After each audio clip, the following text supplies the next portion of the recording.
All right, welcome back to Encounter Roleplay, where we are going to do some crazy stuff. We are going to actually do a playtest tonight for Cobalt Press. I am super excited. I backed this Kickstarter day one. First time I saw it, $140. Take my money. All right, Empire of the Ghouls. I love every book that they've put out so far for 5e. I picked up Creature Codex off the whim, nowhere.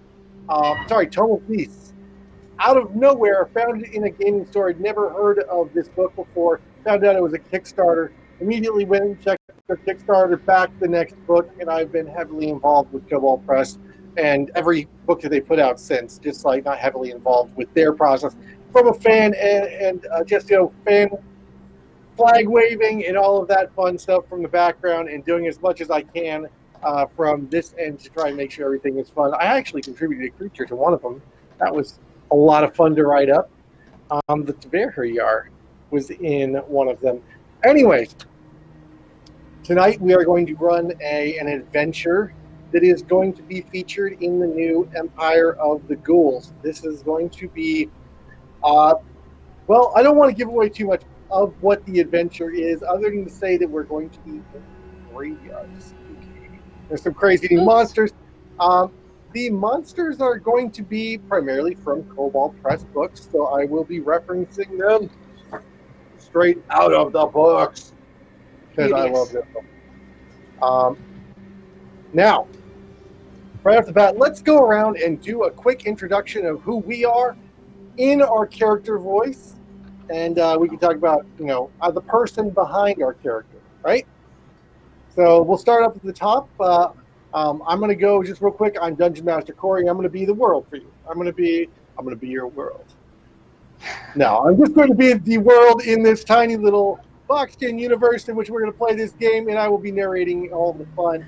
But the real fun is going to be what's going to be done by the actors. So, Gregory Festo, tell us about.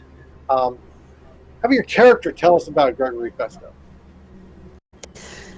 My character's name is Balagosh Forak. He is a dragonborn that is, he's from the desert, and you will find out what he is capable of very soon. The person that is playing him, his name is Gregory Festo. You can find him on Twitter, or you might also search for 1-20 D&D. Would you like to know anything else about my character or myself this evening, or is that good to start? I'm too intimidated to ask. Yep, I'm concerned that I might get stabbed on the alley when I leave the bar. That guy was shady. All right. Brandon. To say the least. Hello, I'm Vela. I'm just a half-elf fighter. I used to serve in the army, but they kicked me out. I'm not going to say why. But I'm really good at protecting people. That's all I'm going to say. And I'm Brandon. I'm a voice actor, also an artist, and a bunch of other stuff. My life's pretty chaotic, in a good way. Chaos. I thrive in it. So, yeah, there you go. Not intimidated by that guy. Watch out. He's a sneaky one. I would not expect him to be a threat, and that's the ones you really got to watch out for. On second thought, I'm very intimidated by that guy. Look out. Look out. He said he protects people, but that's always code for some sort of racket. It's a racket. Yep, that's what it is. All right, Jen. Who's your character and who's behind you? Okay, I have not practiced this today, and I've had my throat hurt for a while, so... Oh, hello! My name's Tucker. I'm a tiefling, and I'm a bard, and I'm very excited to be here today. My player? Well, her name's Jen. She's randomly Jen on Twitter, and randomly generated on Twitch and other places. She is a variety streamer. She streams 4 or 5 days a week at noon Central, and she plays a variety of games, hence the term variety streamer. And it's Jen with 2 N's on both of those names. I'm excited to be here. It's going to be wonderful. I am financially intimidated by this character. Ooh, I'm so intimidating. All right, Nat. I'm Andrel Deva, wizard. fighter. Spell slinger. My person that'll be playing, well, that'll be puppeteering these strings is Nathaniel, or CrimeNat on Twitter. He's a little chaotic for my tastes, but, well, what can I do? Sometimes I just really don't want to do the thing, but sometimes he's like, but Andra, you have to do the thing. It makes the story move forward. And I sigh, I look up at the sky, and then I do the thing. I love it. All right. So, a very devout spell singer to one deity named Nathaniel. Someone sounds more dramatic than the bard.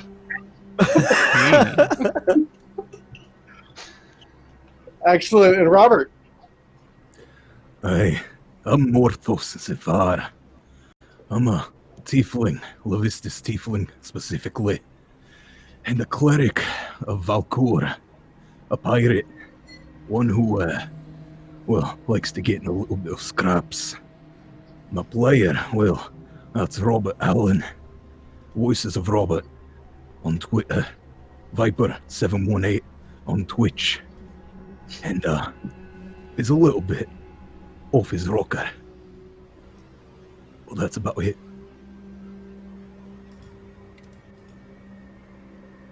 Don't go drinking with that guy. Yep. Don't go drinking with that guy. Unless you have bail money. Unless you have bail money. Bail money, okay. All right.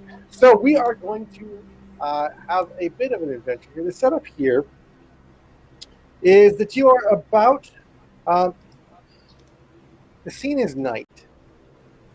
You've been tasked with entering the graveyard and ferreting out, well, there seems to be a bit of a problem that people keep disappearing in this graveyard.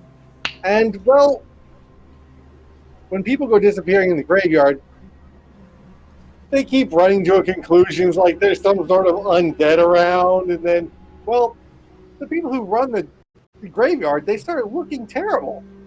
And that's just not appropriate, okay? I mean, they're trying to run a legitimate business here where they are burying your dead and entombing them so that they will be forever silent, not return back and eat you. Nobody wants that, right? So help save their business.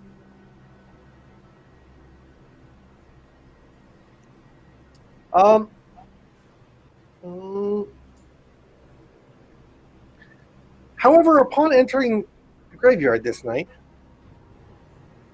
there's no foul stench. The air is still. There's no fog. The sky is clear. And it all seems clear. It's about early fall. It's a little bit chilly tonight. So you're wearing your winter cloaks.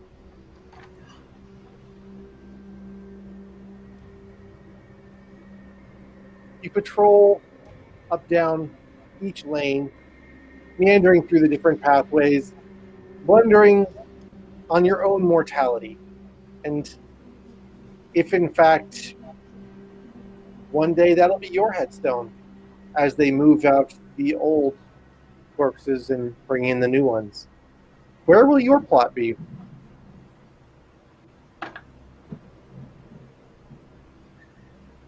While you're preoccupied, I need a perception check from everyone. Okay. Note. Tucker plans to go out in a ball of fire. So there won't First be roll of very. the evening. I'm decent at this. Oh no, Real it's hard. so bad. I have I might be resistance to fire, so it's athletic. going to be real hard. I'm pretty high.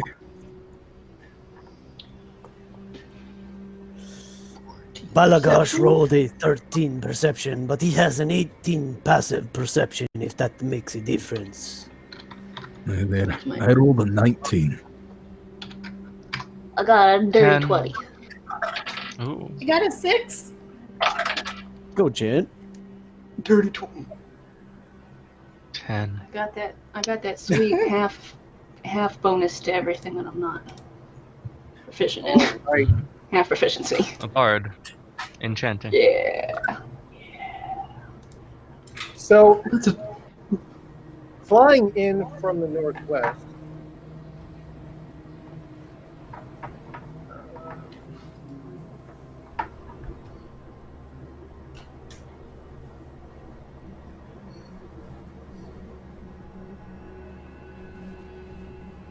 come two enormous winged creatures.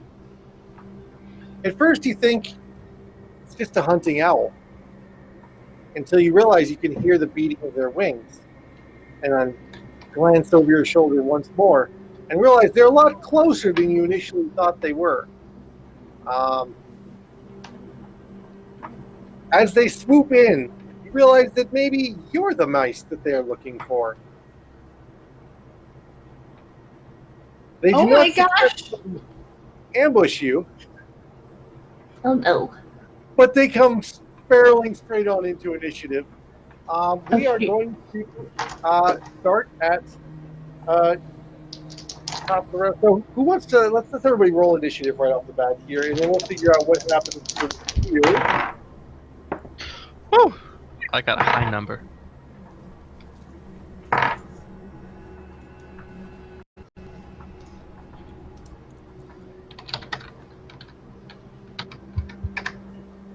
This is my nat 20 face. It's a nice snap on my face. All right. So, Thank you. No playing poker with Robert.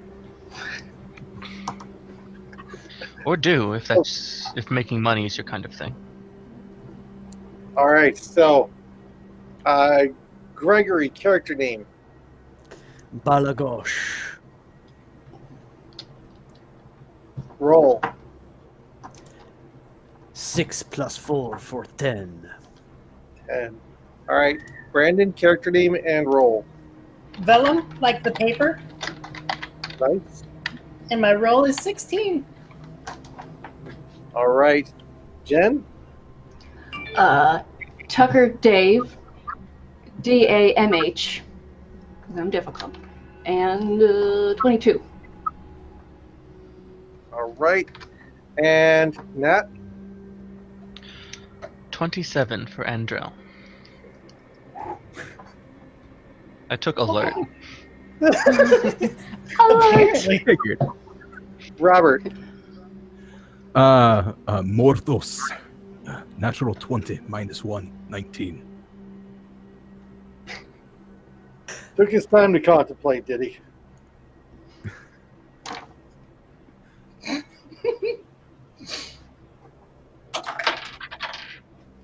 All right. That will be...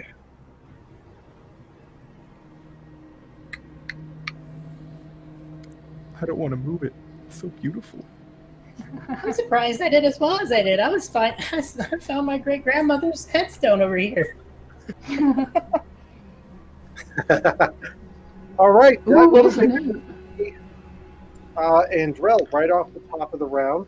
As these harpies come barreling down upon you, you note that there is something a little strange about them. Their wings are a little different, and their claws are a little different. They don't look like standard harpies. Roll for me a nature check to find out if you can recognize what they are. Absolutely. Yeah, sure. That is a gentleman's 8. Those are harpies. Delightful. Yep, those are harpies. Those aren't owls. Those are harpies. Not that much. Okay, so you have the initiative. What will you do with it? I would like to draw my wide elven make blade from its sheath. Invoke my blade dance. And I have boots for striding and springing, so I can jump really good. I can jump 45 feet through the air. Can I make it up and, stab a couple of them? Just by, superhero jumping at them? So they are swooping down in towards the party. They are probably about 25 feet off the ground and 30 feet away from you at the moment. I think I can do that. It's pretty high arc.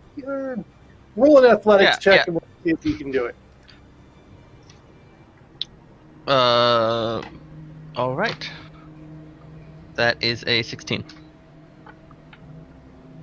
All right. My magic that's boots. high enough. Because of the boots and the difficulty reduction in the DC, yes, you can absolutely leap up there close enough to potentially stab one of them. I'm gonna, can I, like, as I fly by, slash one and spin in the air and slash the other one? Tumbling through the air? Do you have multiple attacks? I do. The Blade Singer at 6th level grants extra attack. Okay, you may, but you will also incur opportunity attacks.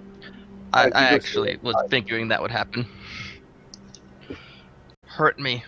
Alright, so the first one is going to be a 25 to hit. Yeah, that'll definitely hit. Second one is 24. Those will both Nice doing. hit. Roll your damage against the first. It is 5 damage and 9 damage. 5 damage against the first. Yep. Perfect. As you go sailing by, it is going to use its attack of opportunity as a grapple attempt. Ooh, delightful. It's going to make an attempt to grab you midair. So that So will am I be, rolling against with my acrobatics? you are. It's Sounds attempting to initiate it with its attack.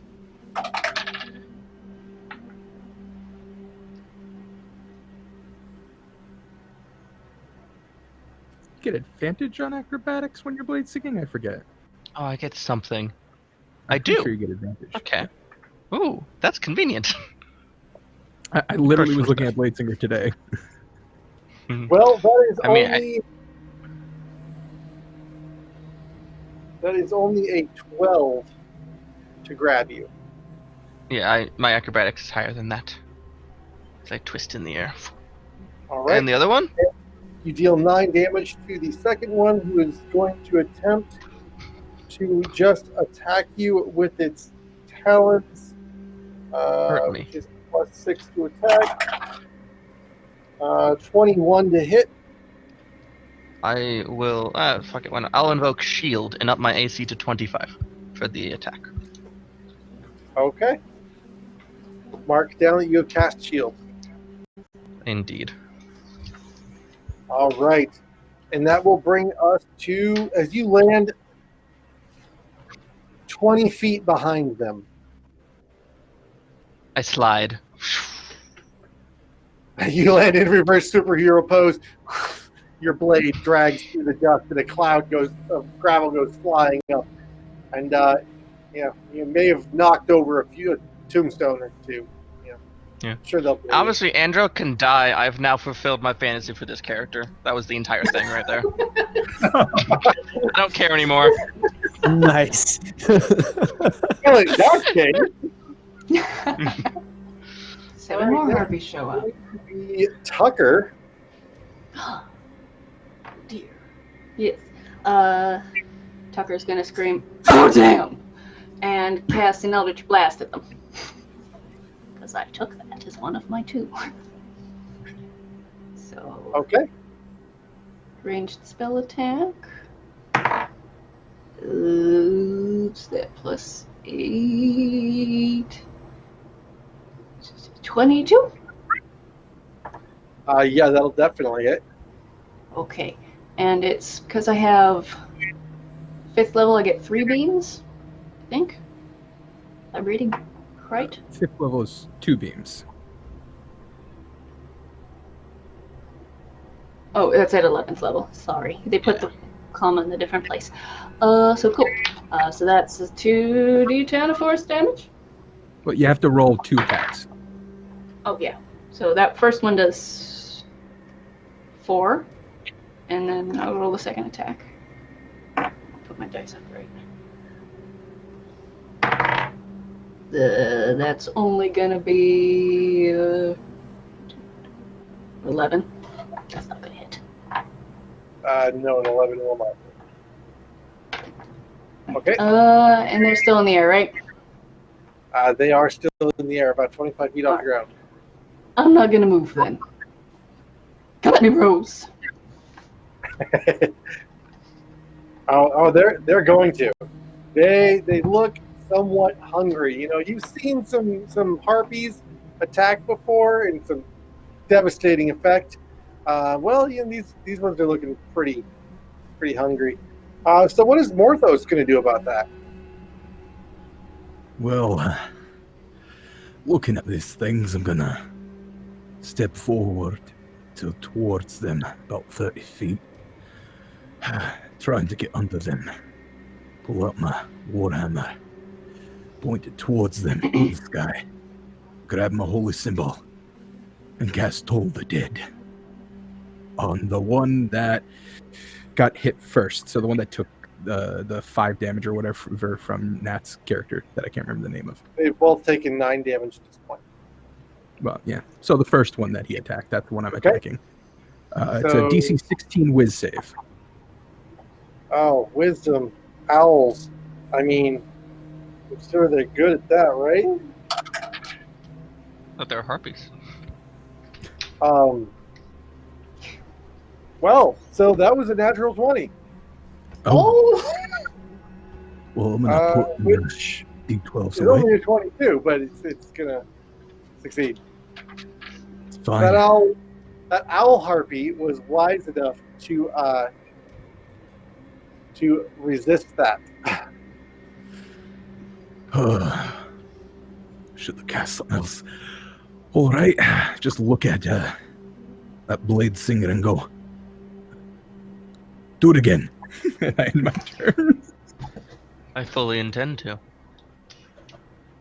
All right, and next is going to be Vellum. I step forward in front of the group, the remaining of the group anyway, 5 feet in front, raise my shield, bash my shield, and say, "Come and get some!" And I prepare an opportunity attack as soon as one comes within striking distance.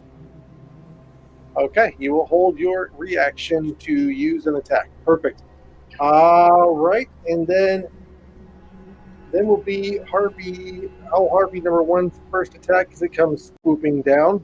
It is about 15 feet above you, and it begins fluttering its wings in this odd dance. And Vellum, I need a Constitution saving throw as this dust rains down upon you from its wings. Okie dokie. That's going to be a 14. So a DC 15 Constitution saving throw, or fall unconscious and be poisoned for 10 minutes.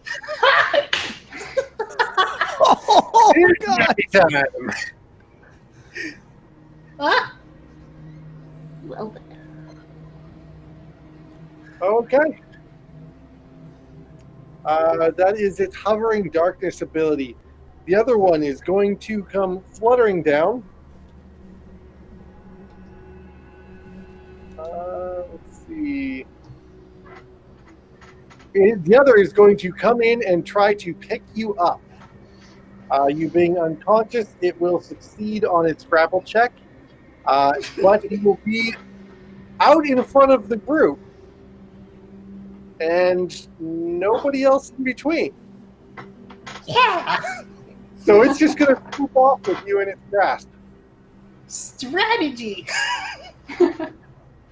Stratagems. Okay, dear. yep. How far does There we go, sailing off in the clutches of an owl harpy. Goodbye. Oh, no. How far does it get? Is it at half speed, dragging him? It's not dragging him along the ground. It has more than enough capability to pick up a humanoid and carry it away.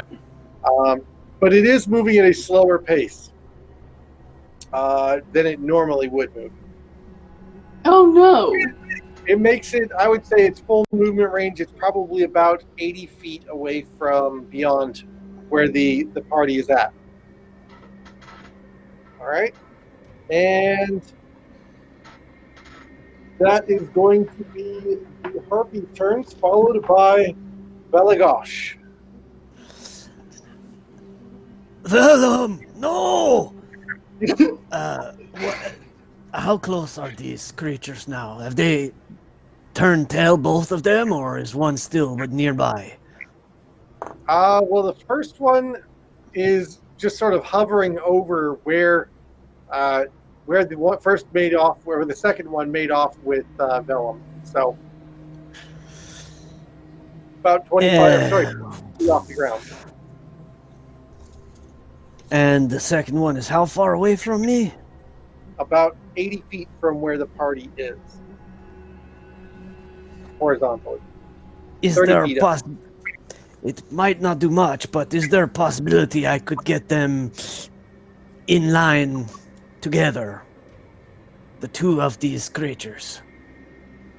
One of them's 15 feet off the ground, and one of them's 30 feet off the ground.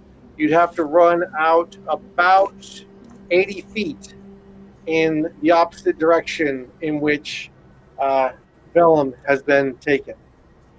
Or jump. They swept, so if I understand, it swept down, picked him up, and took off behind us? Yes. Aye, that's not good. Okay, and the other one is out in front of me. Yes. Well, as I do have the movement to do this, so I think I might try this. So as a bonus action, I will use key point to do step of the wind. So as a bonus action, I will run behind them, turn, and this blue scaled dragonborn will then bellow out and roar and shoot my lightning breath and try to hit both of these creatures. What's the range on your lightning breath? In a line?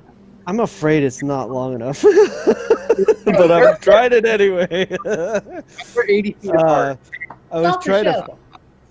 I thought you were pulling out a lightning bolt. I thought about getting the javelin of lightning bolt, but that didn't happen. 50 feet, for your Yeah, I'm original trying to find it. Here it is. Okay, so kind of this weapon. It doesn't give me a distance. Oh, I think it's in the table nearby for dragon breath. I know. I'm sorry. I'm looking on my sheet, but it's not on my sheet. No, it's okay. It was with a PHP Well, on the race. Okay, well, at least one of them is going to get hit, and maybe I misjudged the distance, but that would be so it's going to be a con save. What color dragonborn are you? Dragonborn. Dex It save. gives you Blue. if you're blue, it is Yeah. a 30-foot line. It is lightning damage. It is a dex save. Oh, dex save. Thank you, Nat. I appreciate that. 30 feet I'm long. going to write that down. Dex save. And it uses a dex save of your spell casting, right? No, It it's based on is its constitution. 8 plus con plus proficiency. Con mod plus proficiency. Okay, con mod. It's 13. It's a 13. It's DC 13. Okay. First one is a 19 on the die. And it does not reach Dang. the second one. So it Damn will it. take half damage, which will be 2d6 on a failed save. And half as much damage on a successful one. So half 2d6. It's slightly higher because it goes on to say at 6th level, it increases to 3d6. 3d6. Yeah, You're right. 3d6. 3d6. Working on it. Kind of an average roll, so let's see, that's going to be 12 lightning damage. So it'll be I total panicked. 6. Okay. Yeah, they saved, so 6. Perfect. And that's it for Baladosh. I cannot do anything else. That will bring us back to the top of the round, and we will go back to Andril. Alright. So, I was even farther away the other direction, right? That's my understanding? Yeah, so you charged out past 25 feet or 20 feet past the harpy that is hovering over the top of Brandon. So he's 100 feet away from me. Yes. All right. Oh, slightly more. I'm going to go. Shit. And I'm going to run and just jump mostly for style points at the end of the movement. I'm going to reach out and cast Polymorph on Vellum. I'm going to turn him into a giant ape, so this harpy can't carry him no more.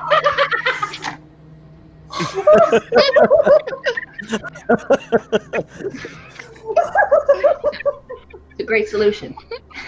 That might work. Oh gosh. I can go down. I imagine he may take some falling damage. Yeah, but My solution would also invoke some what falling health? damage. So, are you resisting or attempting to resist, Brandon? Isn't he still He's unconscious? unconscious, right? I'm unconscious, right? Nope, unconscious. You can't. I guess you are polymorphed into a giant ape. I accept The it. harpy immediately does not let go, but begins plummeting towards the ground very quickly. The last point to you. Dead You weight. get fall damage. Filling my role. that's a lot better of an idea than what I was gonna do. I was gonna hold person. Now, it'll be absolutely maximum good if the fall damage wakes him up. All right. That's true. That's ice storm. Okay. Tucker, what do you do?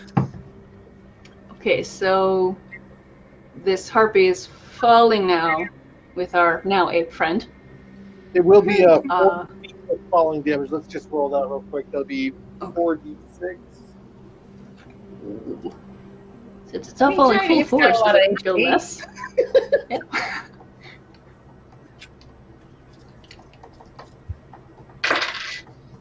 Oh, hey, there's 2 1s in that group. Well, that's Ooh, good. good. So 9 points of falling damage. Oh, I can take In your giant ape form, yeah, you can. it. All right. Okay, so, yeah, sorry, Tucker. Go ahead. Okay. How far away is that harpy that has now fallen to the ground with our friend from me? It's still 80 feet. Well, yeah, say 80 feet. Okay.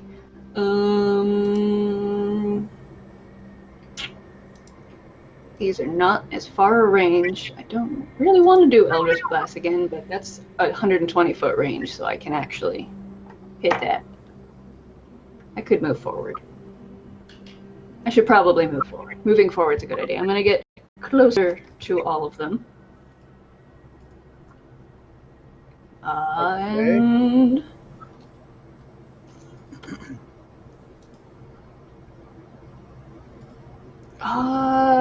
analysis paralysis, don't do it. I'm just gonna do Eldritch Blast again anyway. I'm not in the range to hit yet. So I'm gonna Eldritch Blast probably both at the one that tried to take our friend away. So 13 plus 8 on the first one, so it's 21 if I can math. On the first that'll one. definitely hit. Okay, I should stop putting my D10 away. It's 10 damage on that. And then the second attack is 7 plus 8, so 15. 15 will hit. Oh, cool. That one was a 1. The dice give it and the dice take it away. So 11 total on the one that's now been temporarily at least grounded. Okay. And I move closer to everything. Wait, onto the one that's been grounded, the one that was carrying him off? Yep. Yes. Perfect. All right.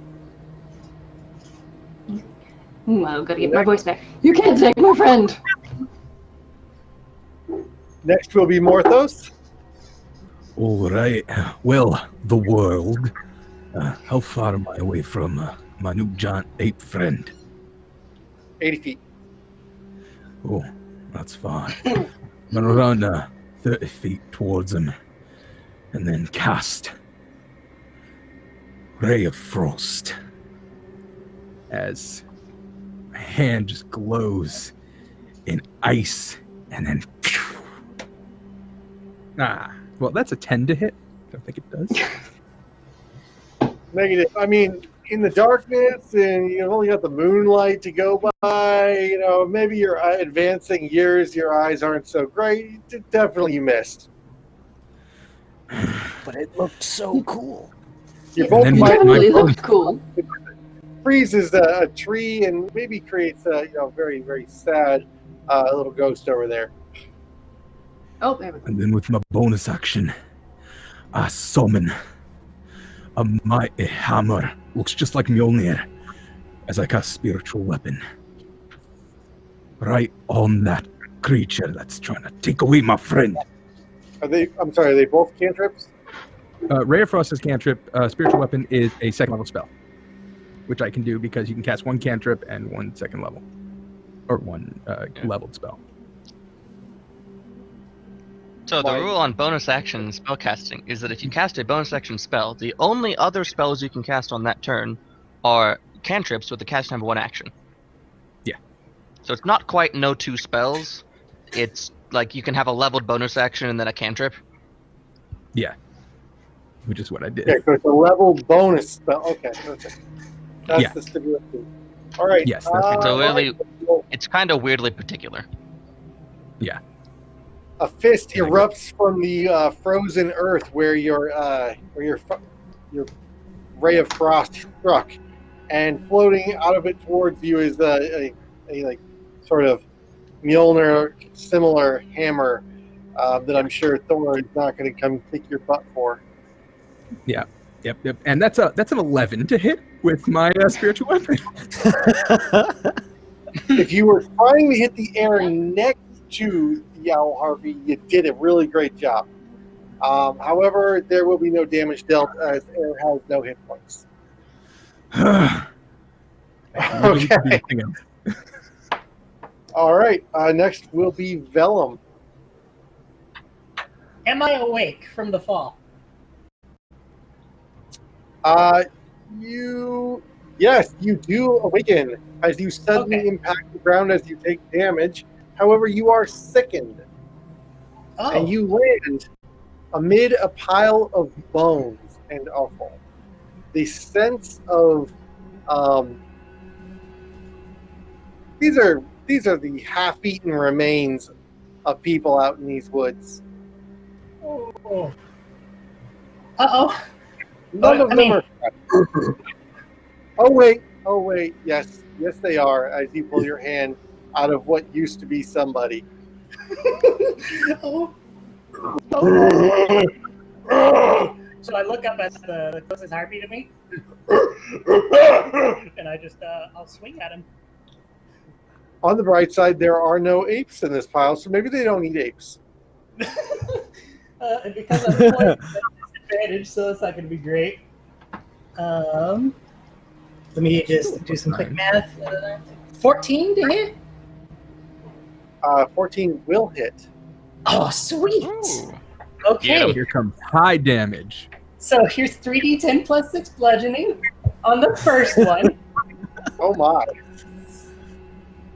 16, 19 on the first hit. Ew. And then here's the second fist attack. 16 on that one. The hit will hit. We've got 5. 12 plus 22 on the second one. On a 5? Well, he gets 3 dice. Yeah, 3d10 plus 6. Oh, sorry. Yeah. Wait, I forgot to add 6 to that, so 12 added on to all that as well. 16 plus Oh, I'm hungry. 19. Can I just mention that polymorph's a really good spell? 12. Yeah, because I forgot the plus 6 on top 53. of that as well to both 3 hits. damage. Ouchie. Just feathers hold everywhere. against Loki this thing, just grab it and Pretty much. Yeah. I've I also did grabbed it by the That's- leg and smack it into the ground. It was thinking that, oh wow, that awesome wizard over there supersized my Happy Meal. But no, it feels like a bucket of chicken wings because it's definitely the cleaner. The Oh, kernel gosh. is in. All right. Yeah, so after that, I'm going to look over to my party, specifically at Andrel, because I know he did this to me. I'm going to go,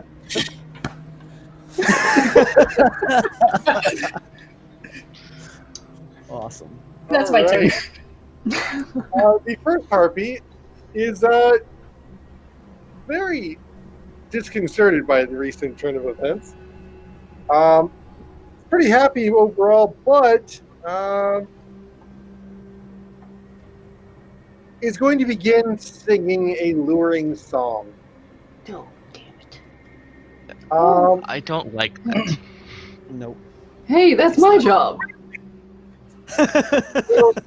Every humanoid or giant within 300 feet of the Harpy must succeed on a wisdom saving throw. They'll be charmed until the song ends. Oh dear. Counter Humanoid or charge?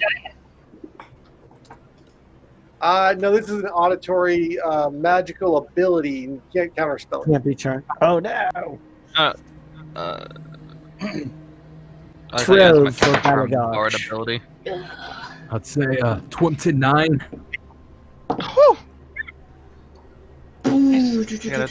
Andrel, in his got- wizardly I got roots, +9. got a 22.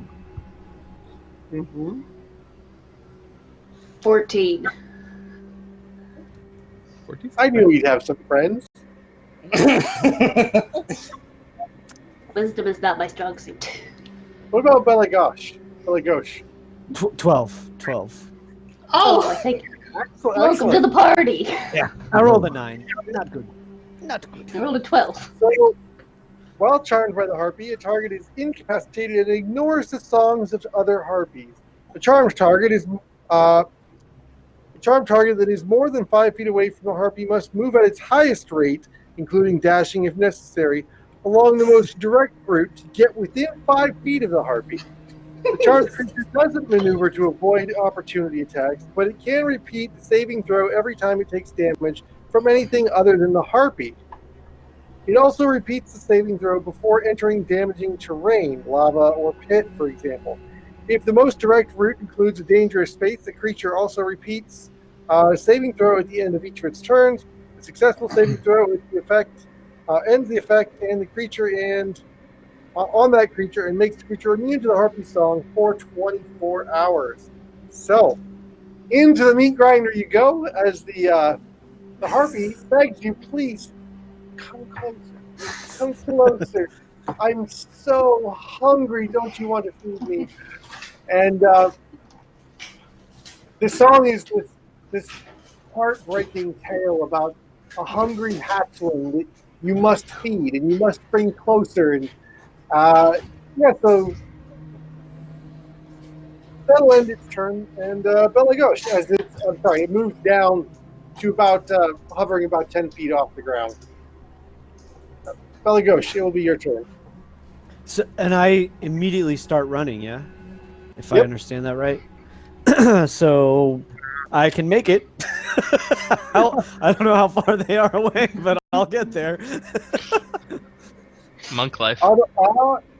Yeah, actually, not too far. I mean, you just used your last run. You got one. I mean, I have movement 40 range feet of away. movement, so I can Yep. do 80 feet. You get there within 40 because you did not use your dash on the last one when you used your lightning bolt. Awesome. Okay, well.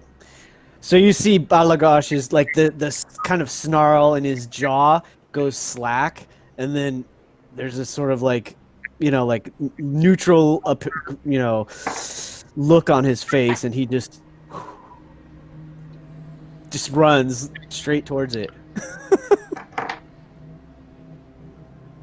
Yeah, probably arms out. I want it. This is the Brandon, second time I've been charmed by a harpy in like 2 months. Darn you, harpies! Okay. That is going to take us to the top of the round and roll. Wait, did Harpy number 2 go? Harpy number 2 didn't go. No. I thought it Did died. Dead? No, it did not die. It got bludgeoned around a whole Oh. bunch, but it's only at 6 Okay. Let me take its action real quick. My mistake. I thought it was dead. The way that Same. you described it, we all thought it was dead. Yeah, it was very dramatic. It is going to make a multi-attack against Vellum, which will consist of 2 claw attacks and 2 talon attacks. Oh. I mean, Don't worry, 10, we'll be fine. 8, 23, and a nat 20. uh-oh. AC 12. Oh, so What? 3 hits. One of them a crit. 157 health, I So believe. that is going to be 8, 18, and then 28 points of damage as this thing literally just starts shredding the arm that's holding it until the tendons in your forearm just release and it gains its freedom from your grasp and is hovering about 10 feet away from you now. So just double check, you said 8, 18, and 28? No, 28 total. 28 total, okay. I'm sorry, 38 total. 38 total because of the crit. Okay. Thank you very much. Right. And now it will be Andrel. Andrel is about. So, Balagosh and Tucker are affected by this Harpy song, if I'm not mistaken. I'd like to change that. So I'm going to it's only 10 feet in the air, so I will leap into the air and slice at it with my blade a couple times, see if I can disrupt its song. And worst case, I hurt it. Okay. So I'm imagining very much like Jedi spinning blades with this character every time he leaps. Imagining you hold it like your sword's back. Nice. Star Killer. Alright, as I leap through the air, it's a 22 and a 17 to hit. Both will hit. So I will slash it for... Well, I say slash, it's a reflavored rapier, but I don't really care. For 20 damage, which is piercing, technically. All right. 35 piercing damage total so far. It does And not. Okay.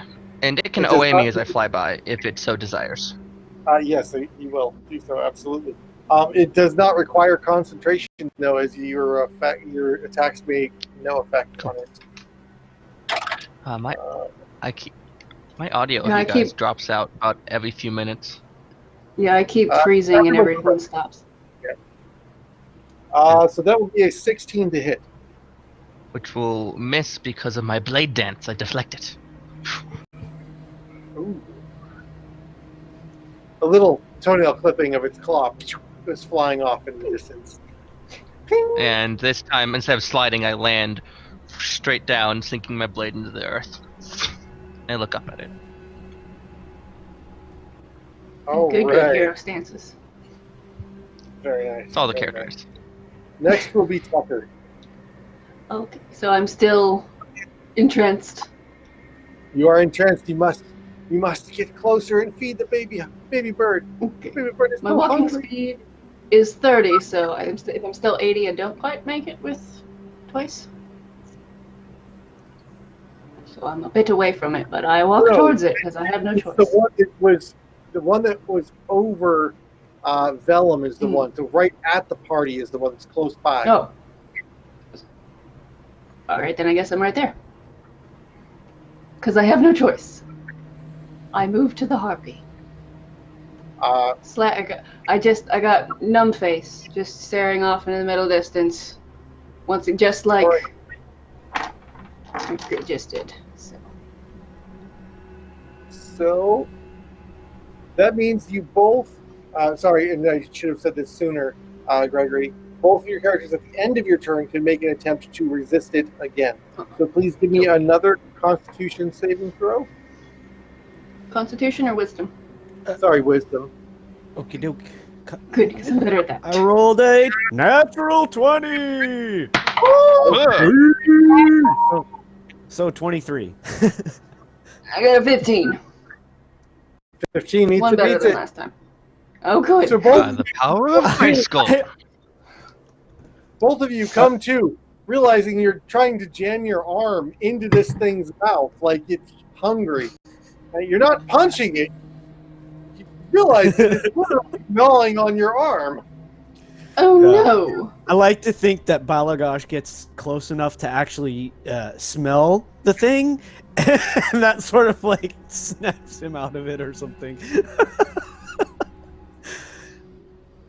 All right. Insert Han Solo quote. Yeah. I realized that I snap out of it because I realized that they're slightly out of tune. Put my little tuning fork out low. This is the note. You missed. Sorry, don't hold me when you're stabbed. All right, Morthos. Get a voice coach. I'm gonna have my use my bonus action and have my spiritual weapon move towards the closest one, and if it's within 20 feet, attack it. It can move 20 feet, so if it gets up to it, attack it. Yes, you can reach it within 20 feet because it's 10 feet off the ground, right where Vellum was when Vellum was kidnapped. Right. Oh, that's still not that great. I think it hits 15. 15 will hit. Yes. And that is, I think it's 1d8 plus. Yeah. Is 7 points of force damage, I believe. That's what it does. 7 points. Yeah. 7 points of force damage as Mjolnir smacks it across the face. All right, so your hammer makes its attack. And then I'm going to move 30 feet closer. That way I'm within 20 feet of everyone else that's over here. And then I'm just going to cast a Ray of Frost on it again. The same one that my spiritual weapon hit. 15. 15 will hit. Get him. That is 2d8, so 7 plus 7. 14 points of cold damage. Frost. And How it's much? slowed. 14 cold damage. 14. And yeah, I believe their speed is there's reduced by... resistance against the cold, or like being chilled, right? I'm sorry? Is there a resistance against being chilled or something? It doesn't say anywhere on here that if it gets hit, it just takes 10 feet reduced movement speed. Nothing more Yeah, I than don't think it has a save, from what I remember. Unless they're I mean, you rolled a resistant to hit. cold damage. that. It doesn't even say that. Yeah. I think sorry, the what was pure the spell? Well, the technicality can damage- even affect immune. Yeah.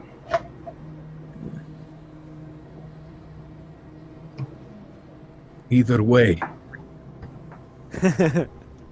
that's more like it. What was the spell? They know. Ray of Frost. Yep. I get it for being a Levistus tiefling. Ooh, fun. Yeah, but it casts with my charisma, I think, so it's only a +5. Only. Oh, Well, my other spells are all +8, so it's way better. All my It's- spells are plus nothing. Movement by 10 feet.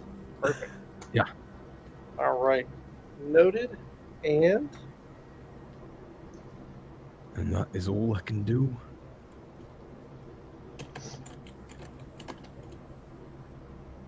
perfect. Next is going to be Vellum. So it's within 10 feet, right? It's within 10 feet of you. Yeah. Yeah, good. I'm gonna punch it. Oh, Turn into okay. a calendar out here. So that's 16 on the first hit. Yeah, that'll hit. So let's It's plus see. 9s. That's 5 plus 4 plus 6. So first hit is 16 damage. Ooh, that's a good roll. Uh-oh, that might not be so good. Let's see. 14 to hit. Will not hit. All right, so second one's a miss. All right. I think a piece of Harpy claw flew out of nowhere and hit me in the eye. Feathers went flying everywhere when I bashed it the first time. A little bit of that chill that's reducing its movement speed also goes into your eye. Yeah. Just everything. It's dusty, dirty. Oh, yeah. I'm covered in dust. sick. It's wing dust floating down onto you and you. Oh, by the way, you are sickened, right? So you're rolling a disadvantage? Yep, with Okay. disadvantage. Okay. It's a plus 9 Sorry, on we're everything. using That's fine. physical dice, I couldn't see it. All right. Okay. Next is going to be the Harpy that is near the party, and it realizes that its song is ineffectual at this point. It is going to stop singing. It will Just no longer a fly blade. off and provoke opportunity attacks, and is going to fly over to where Vellum is standing. Okay. Flying off rapidly in that direction. You will, if you are in melee, have the opportunity attacks that you so deserve. Oh, I'm taking it. I'm taking it. Yeah, I'm gonna. Yeah, boys, that's the other one. Swings. Swung. 7 and a 5, and I believe I miss again. I miss. Yep, I missed again. Would Balagosh have one as well? Is it Yes, the you're one with that... it. Yeah, it's the one where. Well, you had mentioned they're 10 feet off the ground, so I'm not sure if... Yeah, that's within 5 foot movement of attack. It's melee range, 10 feet. we were trying to get up in his business. Right on. Quarterstaff. Ooh, that's 18. 18 will hit. Smack it with my rapier. Balagosh spins his quarterstaff around and then 2 hands. 16 versus armor class. Will hit. Okay. So I'm very angry. So I swing around with my rapier and I cut at it. And I hit for 11. 11. All right. 7 bludgeoning 11. over here. 11 piercing for me. Like, you fool. Grody. Okay, so one of its talons actually comes flying off and lands on the ground next to you all and begins wriggling. But it does make its flight over to where Vellum is and is going to make an attempt to grapple as well. Not yet, to take his entire movement to get there. Oh, goodness. No, it doesn't. Because they have an insanely long 80-foot flying speed. Wow. Okay, so they are fast. And it is chilled, so it moves 10 feet slower. Means it's going to be 10 feet shy of getting there. Oh, 10 feet shy of getting to you. Which means it's Look at going to use its dash synergy. action to get to you.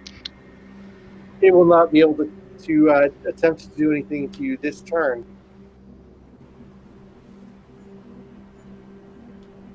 Very nice, very nice. Okay, so the second Harpy is going to make a full attack against you as well, multi-attack against you, which will be 4 attacks at plus 6. That's a 20. That is an 11. Miss. That's a nat 20. And That is a 17. So Two two hits hits and and a a crit. crit. So another 38 points of damage. Thank goodness Gotta for use that polymorph. HP somewhere.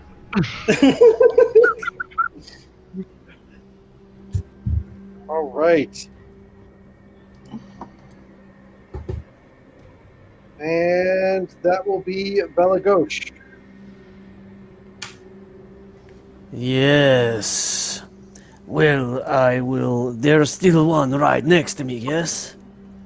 No, they have both flown off. They over both to where moved away? Bella was. Oh, One that's is why we got the 70 feet away, opportunity and one attack, is right? 80 feet away. One is 70, one is 80. Which one of them looks closer to their demise? The one that is 80 feet away. Very well. Then, with another key point, I will once again, like a mystical butterfly, fly after them, and in the process, I start, well, growling, howling something. I learn, and I will invoke my rage. Oh, no, wait. Because bonus action is for the dash. So I won't do that, but I'll still come up and try to whoop some butt on him. So I will come up and take 2 strikes with my quarterstaff, two-handed.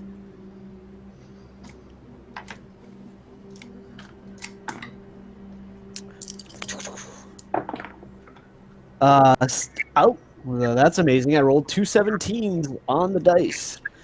Nice. So 2 hits with 2d8. Where the heck is the other d8? I'm here, D8. Okay, there we go. Real All right. quick, the polymorph spell, how many size categories can you go up on it? You just change the size of the creature. He is currently huge. Yeah, that's what I'm looking at. I thought you could only go up one size category with polymorph. With polymorph? Yeah, I think you're looking at a different thing. probably. I'm going by memory on that, so I'm looking things up. Yeah. Oh, that would explain it. Yeah. I don't see any limitations on size here, but I'm just doing a quick read. Balagosh did 14 bludgeoning damage when you need it. Disgusting. Not. No, really, because I mean, you smack this thing and blood and feathers just all Oh, over your. yes. And he probably says as much as, "These are the most disgusting creatures I have ever seen." So you did a dash action as well as Yeah, a that's- full. I did 2 yeah, so bonus action, use a key point for Step of the Wind to get me There we to go. 80 feet. And then 2 attacks because I'm 5th level monk. Consider an awesome monk. I'm marking these things down for Yeah. playtest. Mhm. All right. For sure. So, You say is the most disgusting creatures. I'm like, you haven't been in some of the bars I've played at. Hey, you haven't been at some of the bars I've drank at? Oh, might be the same bars. Let's destroy these things, and then You we do can look kind of familiar. see about. I'm afraid I may have fallen in with some unsavory company.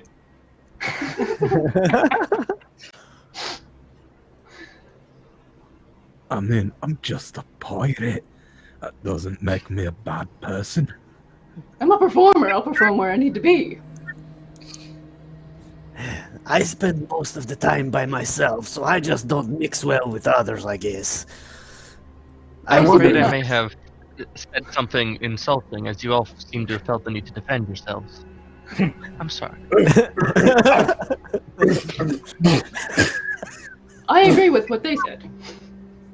Vellum, you're my favorite. where are we? No. Where are we? Who just went? That was Elagash. Great character. Balagosh. Back to the top, I think. back to the top. That's right. It's Andrel.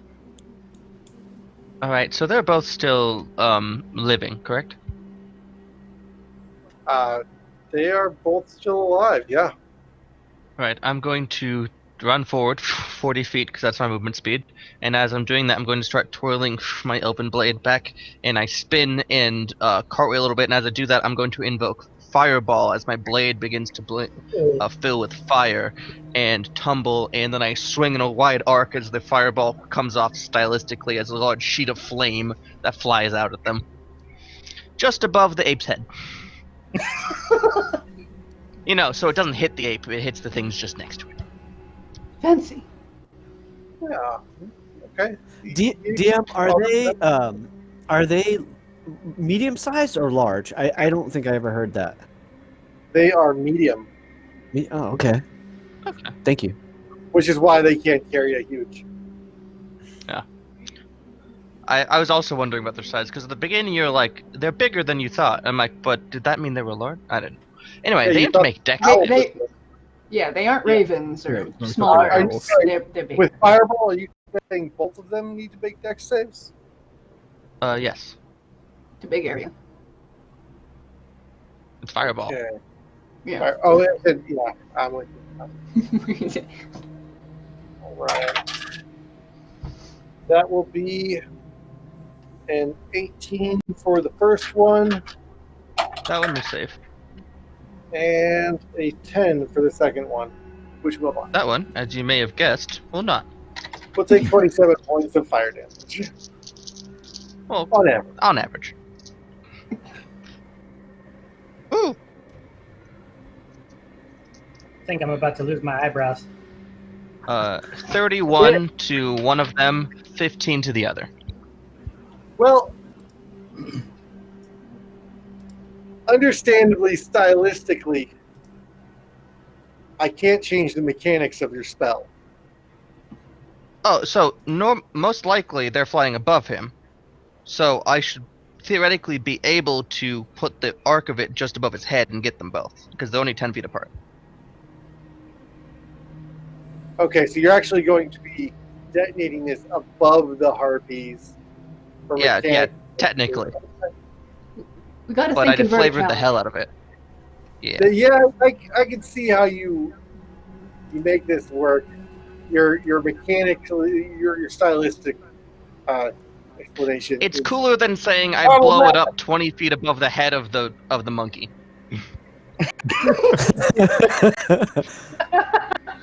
But is it really? I mean, that sounds pretty cool to me. The monkey Anyway. there, and, like, the flames wash down and burn all of the hair, singeing it off the top of the giant ape, but he takes no damage. Oh, I think it still singes him. Still gets Oh, close. absolutely, I'm sure. All right, There goes so that will be how much damage? The first one Oh, is going to. it's 31, so the one that saved will take 15, they don't take 31, unless they're, resistant or something. All right, they are not. And the Ouch. second one, the one that Vellum literally beat the snot out of, and well, every other fluid in his body. That guy, he goes up in a ball of flames and looks like a roast turkey. Yes. KFC, Kentucky Fried, Harpy, KFH, Kentucky Fried Owl Harpy. Oh. All right. And that will bring us to Tucker. Okay. So, how far away is the one that was charming in my direction? That one is 70 feet away from you, 10 feet away from the others, and is currently singed slightly, but not looking or singing in anyone's direction. For roleplay purposes, I think this is better. So I'm going to move 30 feet towards it, start yelling and screaming obscenities at it, and in doing so, cast vicious mockery to unleash a string of insults laced with subtle enchantments at the creature, and they have to pass a Wisdom DC 16 saving throw. Taste the fury of my words.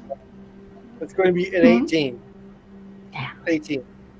Well, I swear at them viciously anyway. Your mother. That was more to my mother, you silly biped. Your mother is a turtle. They're very low on the ground and they move slow. Yeah. Why I oughta. Come back here, you fiend. You're not a fiend. I understand that. Anyway. And so yeah, that's what I do. All right, Morthos. So I think I've just gotten a little lost in the combat. How far away am I from these things? Have you moved towards them? Well, my whole intention the entire time was I was moving towards my giant ape ally and attacking what was nearest him. But then I think I might have gotten confused as to what was where.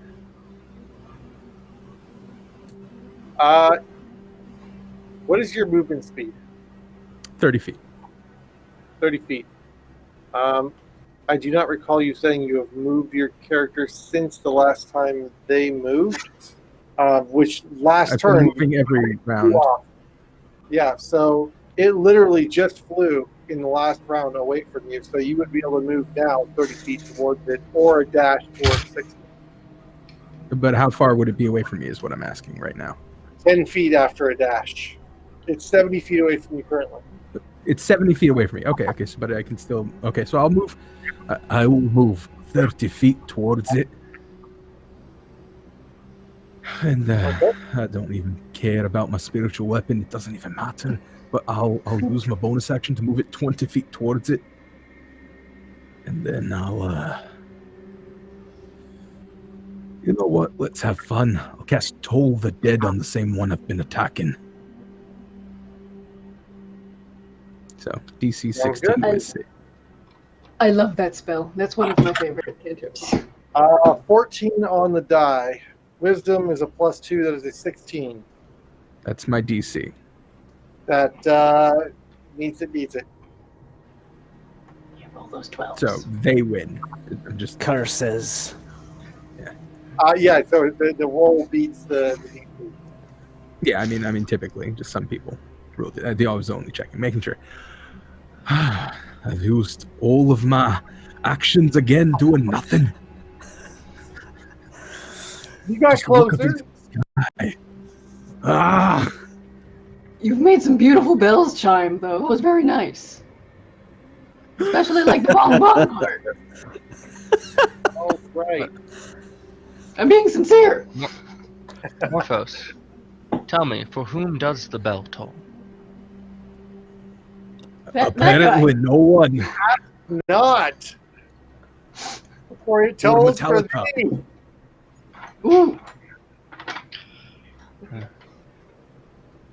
Okay. Seen them down at the Rusty Wizard. Great band. Philip. Oh, I gotta be right back. Okay. So I'm gonna try to punch it. This is what I got right now. It's working pretty darn well. Yeah, Yeah, no kidding. So disadvantage, I got a 10 and a 15, so a total of 19 on the first hit. That'll hit. And then the first roll 18, second roll 16. So both hit. Fantastic. Both hit. All right, let's do some math. 4, 6, plus 2, plus 6, Smash. plus 18 on the first one. Nice. 4 plus 8 plus 2, 6, 20 on the second. Nice. And as a free action, I will just look at the Harpy and go, That's really about all that can be done at this point. It's 75 points of damage as it was before, with an additional 38 points of damage on there to the 112 hit point max. That's Harpy dough right there. You could bake bread with that. It's yeah, that is over. It's over. The fragile avian bones that it was using to hold it together, we're not up to that. So game over for the Harpies. Round 1 goes to the party. Oh man. yeah. So immediately upon them dying, I'm going to spin around in a circle, victory fists in the air, and just look at the party and do it like a really awkward smile.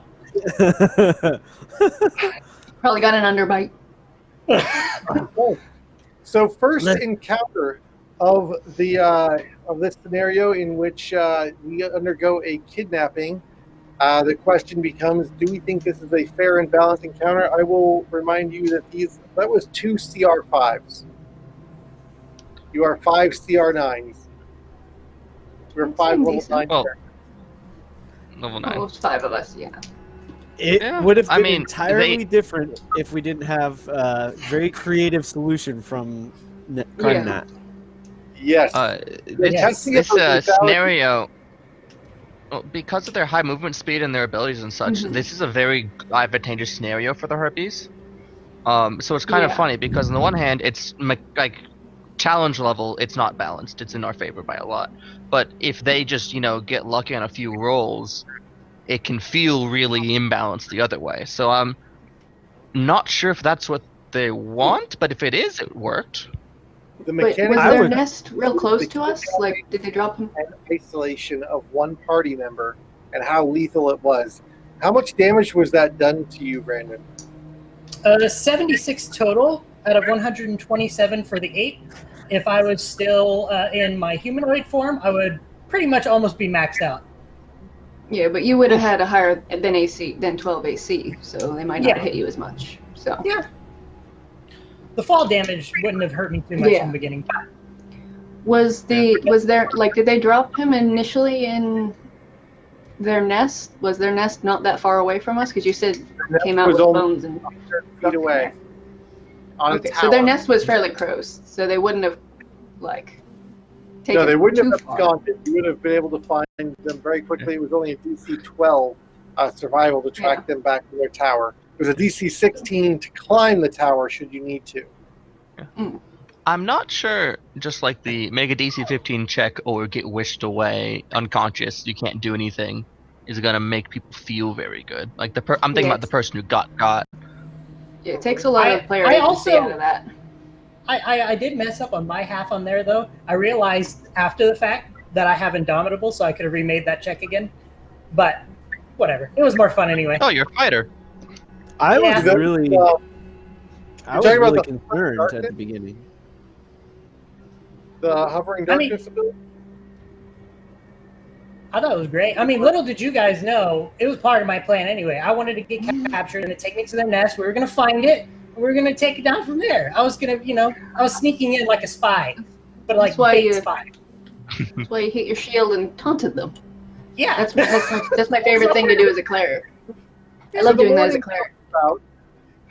out, you've done your watch for the evening, and the Graveskeeper comes by and rewards you with a lavish feast and thanks you so much. And they provide you with a serious healing and a long rest. And, well, says he's got to go out and begin cutting firewood for that evening, though he's not sure if he wants to do this job anymore. It's getting a little dangerous out there, and he might just sell the graveyard. It's not really his forte anymore. Not his thing. Right about dinner time, after you guys have had a good sleep and good meal and rested back up to full, you hear a scuffle from out in the yard and the stop of the chopping of firewood. The Graveskeeper is no longer outdoors, and there is nothing but a smattering of blood in a trail leading off towards the graveyard. Oh no, he had an accident. We got to find him. Is the axe there? The axe is in fact in the stump. Cool. Oh no. I suspect foul play, my friends. But what We if need he more cut Harpies. himself by accident? I don't think. And then That's not the right disappeared. I I suppose don't think he would could put the have axe struck back him. if he had himself. See? There is that.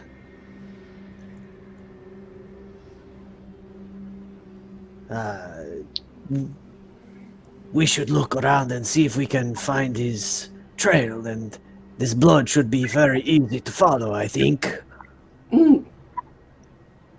It's I a agree. very smart idea. don't know what's going on, but I couldn't hear what was happening for a minute, and then I came back, but that's fine. We just gotta go find the poor fella. All right, roll me a Poor survival check to see if you could track the blood. Woo! Oh, that was I'm great. good at those. No. Not with a natural one, I'm not. That was Same. 16. 24. Oh, nice. Yeah. It's practically glowing in your vision. You're not sure what this guy was drinking, but it glows in the dark. You can see this stuff bright as day.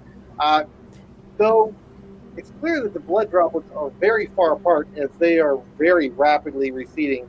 But the trail does lead off towards the graveyard. And after about 10 minutes of searching in the graveyard, you do find the trail where it picks up on the other side of the wall. And the smatterings get closer and closer as you approach the crypt. I believe he was running for a time, but it seems he has slowed his pace. Mm, Do you think he was dragged? Is there disturbances in the dirt? Did I see drag marks? There are no drag marks. Are there footprints? Could have been Not with carried. 22. You did not. 24. Yeah, 24. Yeah, You did 24. not see any footprints. You're fairly sure this thing was flown. The No. Ghost Keeper was flown. Say no footprints. He's a magic man. I have not seen any of the footprints from this individual. My guess is that creatures like we encountered this past evening must have done this. Yeah, who? Just I was blood. gonna say, who have we encountered that flies recently? I can't Who think did of we anything. encounter that flies? There may be more of them. Those two that attacked us could not be alone, perhaps. Does it look like it goes into the crypt or just toward it? As you look at the door to the crypt, you can see there is a smear of blood across the inside of it. Just like the door is ajar, and the stone is sort of tilted off to a side, and there's a smear of blood across it. Looks like we're going in. I'm going in after him. Aye, All right. let's go in. As you enter the mausoleum, it's not very large, but it is a stairwell descending. The first floor inside this mausoleum is not anything unexpected. There are alcoves along the sides with resting remains of long dead folks, and names scrawled below them in foreign tongues. And as you get towards the back of the first level, you see there's a stairwell descending a little further. There is a drag mark at the top of the stairs of blood. Seems they Look planned here. it. He has lost much blood, and look, you can see he was dragged down the stairs. They probably can't fly in here. Aye. That is So they have very to carry astute. him. And they didn't have. Yeah, He alright. wasn't turned into an ape. fresh? Does this blood look fresh? Very fresh. If we hurry, perhaps we can still save him. Let us go as quickly as we can, but we do not know if the way is trapped. As you begin making your way down the stairs, the stench wafts out of fresher dead. Fresher than anything on this level. In fact, it's not even just the dead. This is rot. As you come down around the corner, you see that the side tunnel has been dug out through the stairwell wall. There is, after a few, maybe 15, 20 feet of earthen wall tunnel, and strewed about bricks and masonry from the inside of the mausoleum, You come to a circular chamber about 25 feet across. Scattered about the base of the floor of this room are the bones and half-rotting remains of many forest creatures and some humanoids that you are not quite sure if you knew them at one point or not. But they definitely look like those might be village folk.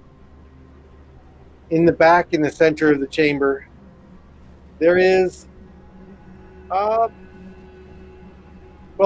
throughout the floor, scattered around are smashed ceramic vases and wood and broken funerary wrappings,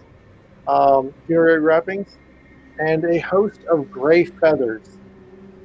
A human-sized female figure with pure white feathered wings and a light brown skin stands in a nest comprised of cloth, wooden beams, and other debris that rests towards the rear of the chamber.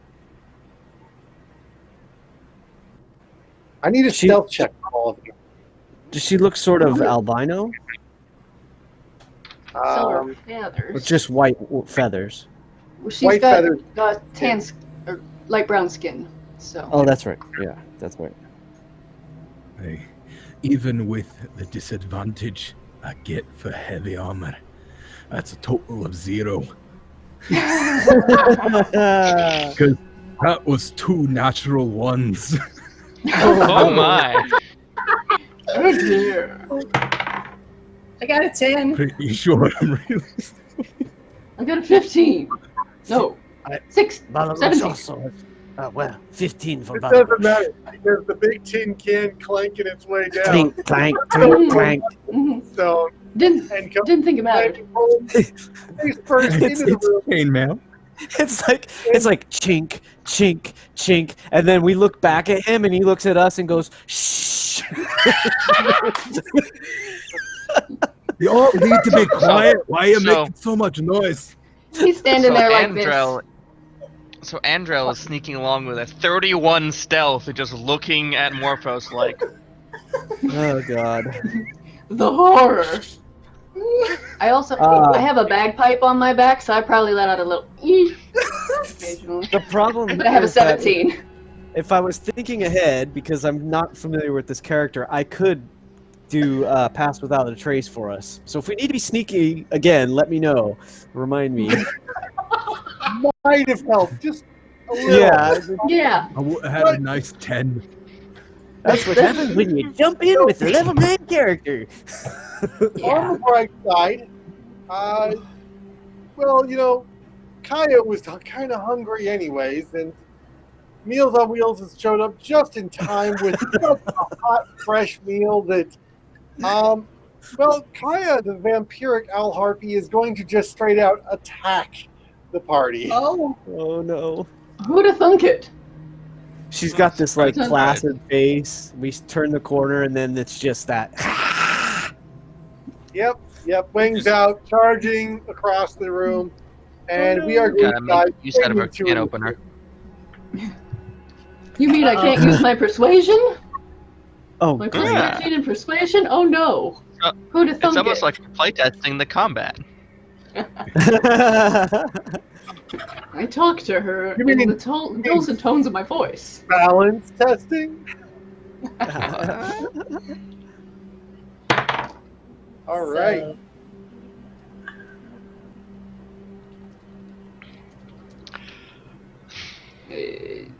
So she is going to take top of initiative with 27 on the first round. Excuse me, but Yeah. I got a 28. Oh! You fancy, huh? You fancy. And I am alert, so I can't be surprised either. So I am alert. So you knew that we were going to fail that stealth check. oh yeah. You felt it all the way in your bones. Right. So, You can see into the future. Andrew, so you got a 28. I am the knight. Okay, what did you get? Tucker, Me? 11. right, Vellum. Unless I can intimidate my initiative, I got a 4. I'll just write that as last. You never I do that know. on occasion. I got the entrance covered. Morthos. I got 14. That was the wrong accent. 14. And Belagosh. 7. Where'd you was pause? I thought you were going to distracted be by the- lower. Clinking and clanking. Well, I rolled lower, but I have a +4, so Why the Go hell do you figure. keep looking at me? Andro. Pay attention to What will combat. you do? Andro, silent as a whisper, fast as lightning, dashes forward. See, after hearing Morphos just clank clank into the room, hears the of the harpy, and just goes into the room beside Morphos, and is going to invoke Wall of Force to put this thing in a bubble of force. Nice. Nice. Okay. There is no save. Just You're a just in a bubble. I bubble. remember that spell. Not like a solid is object. just- You're going to create a force bubble around it. Like force Yeah, you can make it a sphere, or it might just be a dome, so I can trap it against the think- ground instead. I think Yeah, I've heard hemisphere. where it's a sphere floating in the air, so the person is just like, That might be Autoluke's. Let Might me be. pull the spell Yeah, I'm up pretty real sure quick. it's a. Yeah, I hemi was thinking sphere or whatever a it's cylinder. yeah. Yeah. called. Pretty Also, I just Oh, realized let I us- have feather fall let as us a reaction, consult- so I could have caught you. Hemispherical consult the dome or tombs. sphere with a radius of 10 Nice. feet. So it is a 10-foot Nice. bubble floating in the air. Oh, yes. It is quarter-inch thick. It lasts for the duration, 10 minutes concentration. If the wall cuts through a creature's space when it appears, it's pushed to one side. It's not cutting through, it is enveloping. Nothing can physically pass through the wall. It is immune to all damage, can't be dispelled with spell magic. A disintegrate spell destroys the wall instantly, however. The wall extends into the ethereal plane, blocking ethereal travel through the wall. Nice. That's baller. Take That's a that, nice feather. So, did we Very find nice. out if the combat's balanced yet or not? Level 5 spells. We will in Uh, 10 minutes. That's pretty great. So the first thing it's going to do is going to cast darkness. It's dark in there. Yep. Uh, But That it wouldn't technically extend past darkness is going to go through it too, because it doesn't Yeah. do damage. It doesn't say it doesn't. It stops all spells. It just stops all damage. I'm pretty sure nothing can physically pass through, and no damage can happen to it. So I'm pretty sure That's darkness sure it's not envelops it. physical. Yeah. You can't place the origin past it though, because you need to clear a path to your target. Is a general spell. Yeah. rule. Yeah. Well, so if she but I think centers it on darkness is herself. what 20 feet though, or am I wrong I on want to say that? it's 15 Should foot be. radius. 15. It's a weird Actually, one. I I want to have say. it. Great. I have it here. It's either Hang on. darkness or silence is 15. I can't remember which one. Yeah, darkness is 15-foot radius. Okay. 10 points. I mean, assuming it's like the spell. 10 points. Yeah, is it might be a different, special ability. it is. It's innate spell casting. Yeah, so it's just the spell. Mhm. So that thing's trapped in a bubble. Let's go find this hapless gravedigger person and save their butt. though. That's a good point. Yeah. Good job. Well, we still will have to deal with this thing in a moment once your spell I- wears off. I So maybe mean, we should you make say some that. plans. We can get the innocents to safety before. Safety. And maybe you can talk some sense into it across 10 minutes. You're very Ooh. charismatic. Oh, I am. Oh, maybe we could light the room on fire when it comes. Oh, that's just spitballing. Is it So one turn we're or gonna 1 look. minute? What's the duration for the Wall of Force? 10 10 minutes. minutes? 10 10 minutes. minutes. Long. It lasts Oh, forever. wow. So 7,000 billion rounds for combat. anything else before it takes its turn again? So we would, with the passive 18 perception. Did we see the gravedigger before the darkness? I should say. And me. Same. 18. I have I passive would 16. say yes, it wasn't hidden. The grave digger is the gravekeeper is in the nest inside the wall of force where the harpy is. Oh, Oh, if that had been narrated, I wouldn't have done that. You say that now, Like, at all. but in the heat of the moment. Well, I did say that she went charging off towards you. What is the radius on your sphere? It 10 is a feet. 10-foot radius. I was trying to envelop it off the ground so it couldn't, like, get to Yeah, anything. it's in the air. Well, we're flying. So- It's a 20-foot room, so if you're going to do that, you beat her to the initiative, which means she can't fly off towards you, actually. So No, not really. Well, it's kind of the DM's purview to decide at what point initiative is rolled. So, like, is a Yeah. little wiggle room. yeah, Because we did not sneak up on her, so she got a little bit of a jump on us. I'm going to say that you cast it, and the wall of force would have bisected the space that he would have been in, and I will give a 50-50 shot that he get pushed inside or outside of your bubble sphere. So, the spell does say, if the wall cuts through a creature's space when it appears, the creature's pushed to one side of the wall. Your choice which side. Oh, okay, Fancy. okay. Your choice which side. Outside. So Carrie. Balagosh will then take some time to maneuver around and dig through this disgustingness to try to find a warm body. Since technically darkness would be enveloping it. Actually, I should say, did Andrel tell us what he did? Because otherwise I would probably be running forward and smack into the wall of force. I think It's you invisible, guys that's did it true, very yeah. well. The Yeah. brevity that you would Yeah, be aware of tactics, and you've seen him use this one before. I mean, I think it's kind of funny that Andro just doesn't, and Balagosh just runs bong into it. That's kind Yeah. of hilarious. That's awesome. Oh no. Of course, she cast darkness Oh. before it, and I'm second I to forgot. last in the turn order, so I don't know. I forgot to mention, I enveloped her in a bubble of force, so we could Yeah. find Oh. the gravekeeper. Good to Yes, know. a little forewarning maybe next time, please. Of course. I believe I saw the gravekeeper on the other There. side. Help me. Perhaps we can find this poor soul and get him out of here, as you have suggested, to safety. How long does your bubble last, since I don't know as a character? 10 minutes. So let's move. Oh. Well, quick. Hey, but you also, piece of fecal matter! Stop stealing people!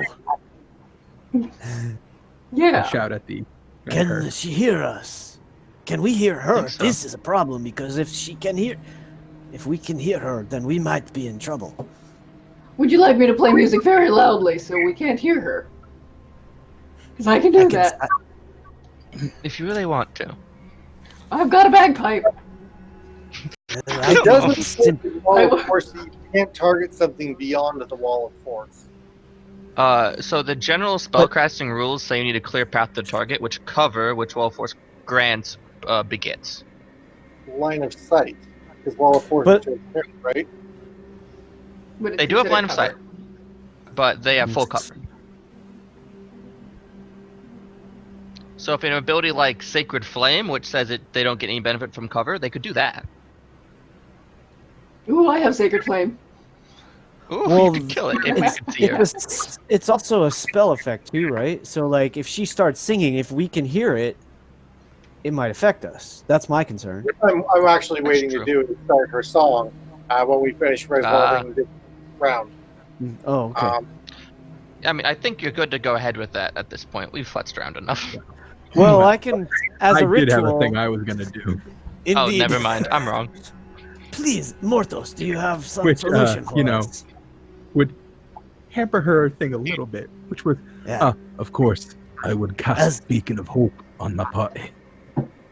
Oh, even better, because We know these things have some kind of squirrely thing going on with their voice. As a ritual, I can cast silence and I was make gonna sure say, it does not affect It's us. a ritual. I have it as an action. 10 minutes you I can. 10 minutes. I think Yeah, so. I have- Well, maybe I can't, but it says I have it ritual. as an action. I'm learning as we go with this character. It is part of the shadow monk. So a ritual takes 10 minutes at minimum. So Yeah. basically, I after have it- all away. I have silence as a second level spell. But I have to check because it might need No, no. me to use my So I know what key, Shadow Monks. so- All Shadow Monks abilities are an action. They They're an action. ignore Yeah, you the casting time. They're one action, and they just cost whatever it costs. It says it in Alright. your But, feature for it. But Tucker key also point. has that ability. Mhm. Well, And I there have we Sacred go. Flame. And then Said I could hit her you with are flames. That Bard's being ritual said, she was caster? second. I There. just it's just Bards a can second ritual level cast, spell. Okay. Well, I think in the name of brevity, we're going to move on. What is it that you are doing, Robert? I cast Beacon of Hope on the party. Beacon of Hope. That was my intention at the beginning of combat to cast Beacon of Hope. What does Beacon of Hope do? They take maximum healing, and they have advantage in all wisdom saves. Wisdom saves. Thank you. Okay. Nifty. Oh, and then- death saves. And death saves. Oh. Anybody do Then anything else? I'm just gonna park my butt right in front of the orb and take the dodge action. And while I do that, I'm just gonna wave. So, hello. Sorry, we're gonna have to kill you. How Sorry long about does how long does her darkness last? As per the spell, so I believe 10 minutes concentration. Yeah. Yeah. I closed my book. Doesn't matter. It's not going to last that long because it doesn't matter really what happens from this point. You guys know what Harpies do and know what their tricks are and have all of the tools necessary to subvert them, thereby rendering this fight useless. We will move on.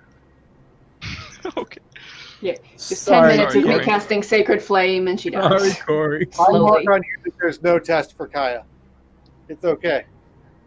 There will be plenty of data from other parties that actually fought her. She's a very cool CR8 vampiric owl harpy. She regenerates 10 hit points per round. That's cool stuff. Okay. Does she have legendary actions? No. Oh. Yeah.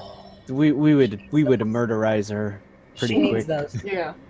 Yeah, Even if nobody definitely. else could cast anything in the sphere, I've got Sacred Flame as a cantrip, so I can just cast that for 10 minutes until he's pinged to death. Honestly, against this party, single target, there is no way that a CR8 without legendary actions is going to stand up more than 2 rounds.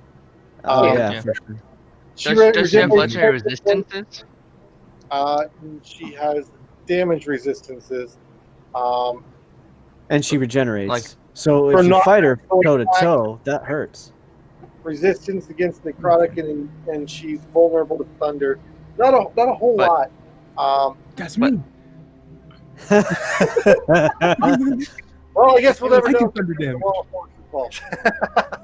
So, but if without she was hidden and but like got to this jump is on indicative us, of a problem with single enemies. Yeah. totally. Yeah, you definitely need legendary Like, actions, this is the legendary problem with, resistance, like- as well Yeah, as layer a actions single- or Or minions. epic enemies that 4th edition had. Or epic. Yeah, Yeah. I mean, a single boss enemy at this level needs something like legendary resistance, because otherwise that didn't need to be wall of force. That could have been banishment. That could have been polymorph. There's so many things. I think. Yeah. Yeah, not. Children of the Tombs, which is once a day. She can magically call 1d4 swarms of insects there or we go. one swarm of poisonous snakes, provided she is in a crypt or a tomb. Which Yeah. is And that's sad. what she could do following the failure of her song. That would be the 3rd round, is what I would do, is the Children of the Tombs. But this is literally just going to go on, and you're going to defeat the swarms in isolation of her, not take any damage really from the swarms. And ultimately, she's trapped in there. What is your okay? So what is the resolution from having her trapped there? You've got 10 minutes. We would Oh. search around in the darkness to find the gravekeeper if he's still alive. Or if he's not. Or if, Either yes, way. true. Mortally wounded. Okay. Heal him. Try to save his butt. Yeah. I can give him Cure a wounds potion. on him. Oh, or that. Just cast cure wounds. I'm a cleric. Get away from me. I have cure wounds for some reason. So maybe regeneration, because you note that some of his internal organs are missing. Oh. Mortally wounded. Well, Mm. that yeah. So you might heal him. He survived for a couple days, and I pull out a quill and a piece of paper. Do you have any last will and testament you'd like to give now? I'm a notary. should you avenge me? I bequeath the graveyard to you. Okay, writing that down. I just need your just smear some blood here. That'll count. Just slaps her hand up there. I'm not gonna ask you to sign. Morpho. They'll understand. I'm also a notary, so I know that we're all witnesses to this. Yes. We've all Morpho, got. can you Yeah, pass it raise around. the dead to bring him back up to life? So, I don't have any diamonds on me. So Oh. not really. Diamonds are expensive. Agreed. I feel bad, Oh, well. you know. A little bit. Well, we took down his will. That's something. You could try was a healing day him a lot instead of a little. See if that helps. You know what? I will. I'll cast 4th All right. level cure wounds. As the crypt keeper, the gravekeeper dies, and you're standing over. He looks so peaceful. The fresh In the blood dark. congeals black, Ooh. Ooh. and begins rotting away rather quickly. And his eyes open, and he raises up almost as if on puppet strings, a marionette hanging before you. And he begins chuckling. Harpies were never a problem in this graveyard. Was never going to be yours. Was always going to be mine. Kill it with fire. Or turn on dead. Whatever. On initiative, count 20. So please, everybody, re-roll initiative. Okay. Woo! Kill it with Oh, turn no, on that's not dead. better. I rolled another 3. So I am yet again on 7. I rolled 1 better than I did last time. Oh, okay. So you're on 5. Yeah. I love it. You and me, brother.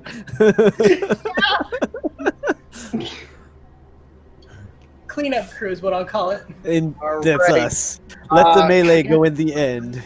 Belagosh. 3. 7. I rolled a 3. So Ah, yeah. okay. Lucky me. Vellum. 5. All right. Morthos. 17. Ooh.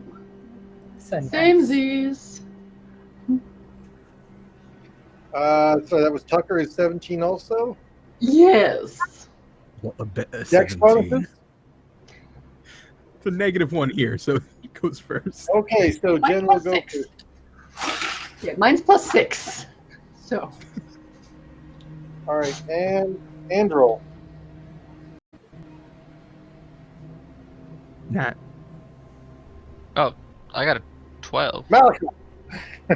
Oh, Malachar. sorry. Right. You're asking What's my your initiative? number, not saying I'm my turn. Sorry. I have rolled a 12 total. 12 total. Oh, Wow, right. for once Oh. below Rolled a 3 on the 37 die. or whatever. What about 3 on the die? I have a plus 9. Does that mean I'll move first? Oh no. Shit, Wait, I so forgot. was Yes. this surprising to you? Wait, who is shocked that we have something undead in a graveyard after fighting some monsters that are already published? I am. This is very uncharacteristic of a graveyard. Who'd have How thunk dare it? you? We live in a Alright. land tainted by evil and darkness. One day, we shall cleanse it. I like that. Okay. Okay. Let's see.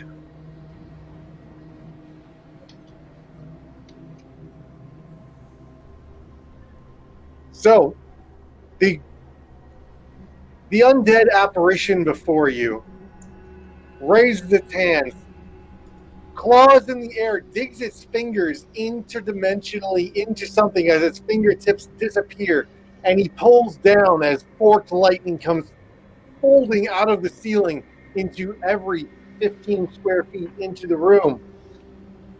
And I need a dexterity check from everyone in the party. Uh-oh. Is this a hey, I spell? eat lightning for I eat lightning for breakfast. I've Corey, got a is plus this a 8 to spell? Dex. No, it is I not. Disable your action. Okay. Would you say this is something I can see coming? Barbarians. It is a dexterity check. It is lightning. It's yes, I will say you can see lightning coming. So you mean save, right? Yes. What did I say? Did I say check? Check. Check. Yeah. Sure. No, it's dex save. Sorry, lightning. Thank you for the advantage. I appreciate that.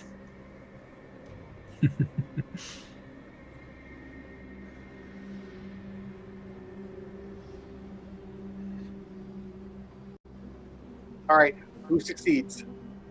I got a 25. Ooh, you beat Success, me. success. 22. I got Uh-oh. 14 for me. 12. A 14. I and fail. a 12. Don't even ask me. Okay, Oh no.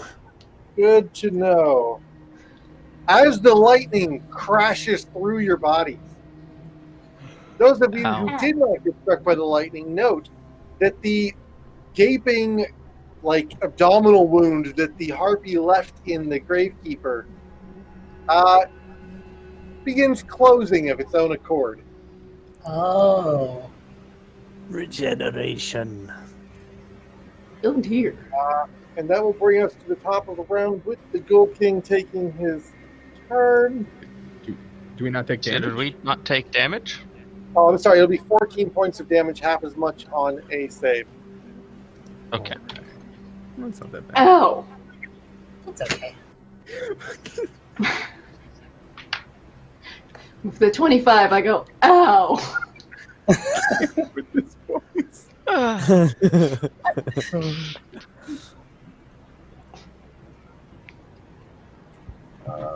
The worst part is Brandon. Every time Brandon talks, I'm not looking at the screen. I look down to the bottom left and then go, "Oh right, top right." I mean, if you want, I can copy that voice too.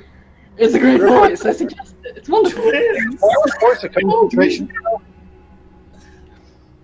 Which one? as well, Oh, of course, the- the concentration spell. Yes, I rolled my concentration save. I got exactly a 10. Okay. All right. And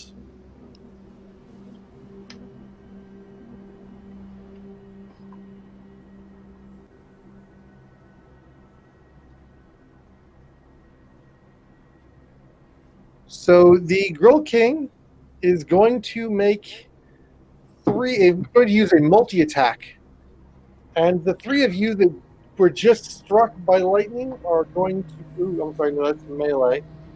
Is going to move up to the front line, which is going to, in this case, be Vellum. I believe you sat down and waited right at the front, right? and I held burned this up action. with the dodge action. Yeah. But I was taking healing Will. the corpse, so wouldn't Yeah, I I be was the closest taking one his to him? Will. Be at the front. I cast a 4th level Cure Wounds on him right before he came up. Yep. So you have 3 people within melee, 1 each for you then. All right.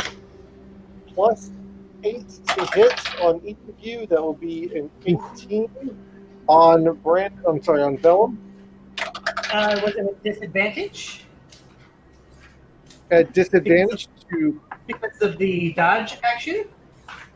yes. Okay, so the second roll is a 9 plus 8, so a 17 to hit. Yeah, that's a miss. Get out of my 17 house. misses. Nice. All right. So second attack is going to go to Tucker. That will be a 17. That hits, but I'm gonna use my reaction to use my Hellish Rebuke. Ah, I kill him with fire. Rebuke is So- such hellish. It All right. hits me, and I just emit purple flames and yell, "Kill it with fire!" And I shoot that. It's a DC 16 dex save. One moment, we'll resolve that. I need a con save first for the hit. Okay. Uh-oh. Con? Yes. 17 plus 1, so 18. You succeed. Okay, so your Hellish Rebuke Okay. will go into effect as well. Nice. And then, Nice. but you are Jesus. tingling from head to toe. That just lit your fire. I feel sparkly. Like 240 volts. Woo! Well, sparkly. And that is a 19 to hit. Damn it. Andrew. Well, that's I'm sorry, it's not half as Andrew. much on a... That's 19 to Morthos, right? Mortho. Yes. That is my AC. Okay. So my Hellish Rebuke does half as much on a save. Okay, I need it. What's your save target? It was 16? 16? But I need... but no, the D... Yeah, the D... 2D10. DC dex saved 16. Okay. are you casting it from a tiefling ability? Yes. Mm-hmm. That casted at 2nd level, so you add 1 more d10. Oh, nice. All right, so that is a 12, so it will be failure on that. It'll Okay. take 3d10 damage. Okay. You will Yes. each take 10 lightning damage 9. for Orthos and for Tucker. Excuse me, Tucker. Do I need to make a con save as well? Okay. Yes. My Hellish Rebuke did 20 damage. Ooh. That's only a 12 on my con save. That would be a fail. You are incapacitated till the end of its next turn. What was the damage so we I took can't again? use my 14? reaction. Oh. It was 10 points of damage. Okay, and it was 20 points from my Hellish Rebuke. Yep, I wrote it down. Sweet. Okay. And that will be its full round. And then will be Morthos. Who I'm is incapacitated. incapacitated. I'm sorry, then it would be Tucker and then Morthos. Okay. So I'm going to continue with the kill it with fire notion. I'm going to cast Sacred Flame. Pew pew. Pew pew. Which is that radiant? That's radiant damage, which I hope might be good in this situation. Which it's Dex DC 16. All right, lots of rolling saves. That's an 18 on the die. Damn. So it misses. But I shoot purple fire at it from my hands and scream, kill it with Yeah. fire! Sort of floats off to the side as if the marionette has moved, and the flames burn away one of the strings, and the arm hangs limp but comes back immediately. Well, this is quite a pickle.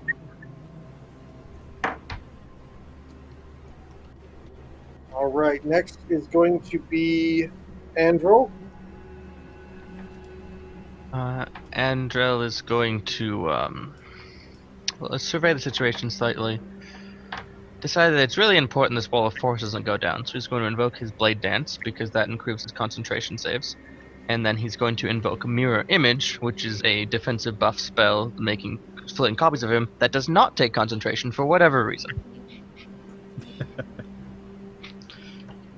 Very nice. It really should. So I'm going to roll. I was thinking the Pathfinder version where you roll how many duplicates there are. This one needs to get 3. What was the action economy on what you're doing? Bonus action for my Blade Dance, which is not a spell. Just go into a flurry dance. I get some buffs. I get to do that twice per short rest, and then I'm invoking Mirror Image, which is a 2nd level spell. Okay. And I'm gonna like move across the room a little bit away, but not too far. All right, Belagosh. Balagosh is going to... Well, what are the positions of my companions around this creature? So we have Morthos, Vellum, and Tucker at the front line, and Andrel has retreated to the rear of the room to maintain a defensive barrier. Andrel, how much longer will this creature be contained? Probably long enough for us to kill this one. She cast darkness. Is this all happening within the darkness? Or are we outside of that area because we were trying to drag him out? Okay. Yeah, it's a 10-foot sphere for the darkness. the forest. It's a 15-foot sphere for the darkness. So there's this big black blot in the middle of the room that everybody is sort of fighting around right now. Okay. All right. I have dark vision, and from what I can see with darkness, I can see through darkness, like the spell. Not the because I spell. can cast it. Well, I can cast it, and it says that it's except for people. You can with see dark through vision. your darkness spell. Okay. Makes sense. Cast. Okay, cool. So Unless you're a then warlock. I will just... I don't know if you want to use flanking as an option here. If not, it doesn't really matter. But one way or the other, I'm going to engage this guy. If I can get into a position behind him, then that's absolutely what I want to do. Bonus action to rage. All right. And then two-handed attack with the staff. Quack, crack.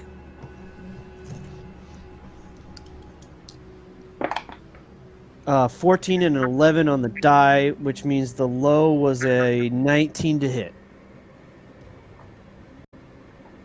That will hit.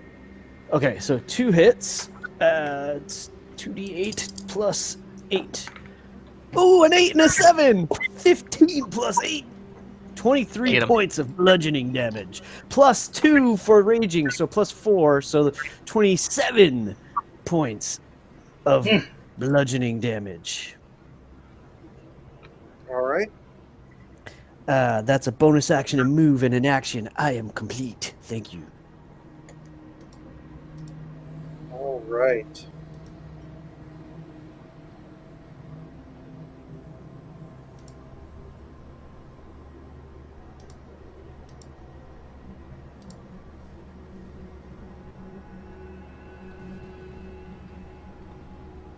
Next is going to be Vellum.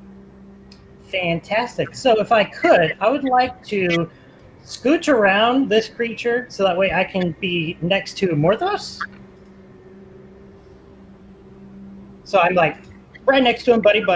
I'm going to spend a superiority die for a bonus action. Let me just double check that is bonus. Yes, I'm going to bonus action, superiority die, rally on Tucker for you get 8 temporary hit points from rally. Nice. Thank you.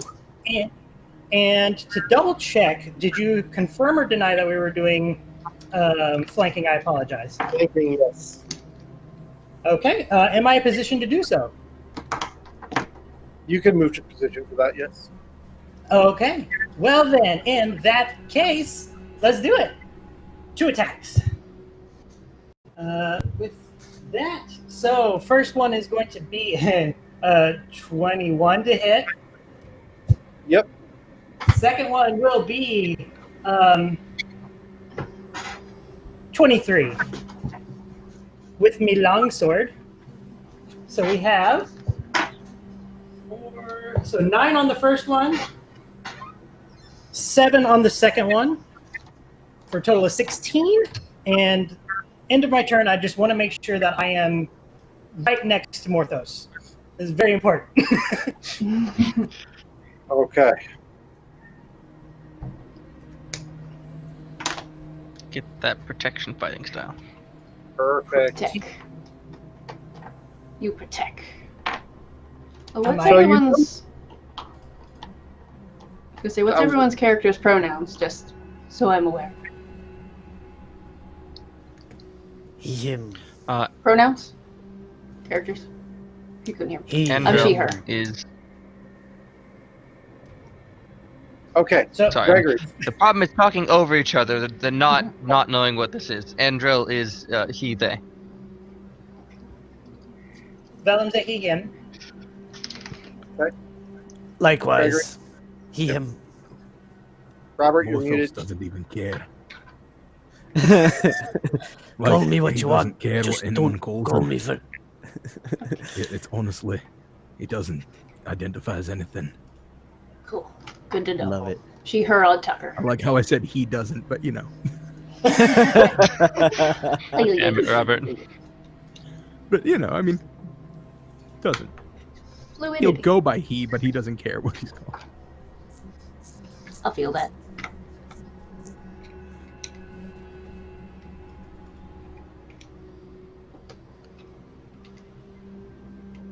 All right, so that is going to bring us to the top of the round with the Ghoul King on initiative 24. Is it Ghoul King? Yes, it is. Ghul. Ghoul. Oh. Who's the Ghoul Ooh, King? That's an interesting. I'm the way- Ghoul Literally King. one letter off of the thing that animates Warforged. Ghoul. Oh no, that's Gulda. Never mind. So 3 letters off of the thing that animates A little Warforged. different. So close.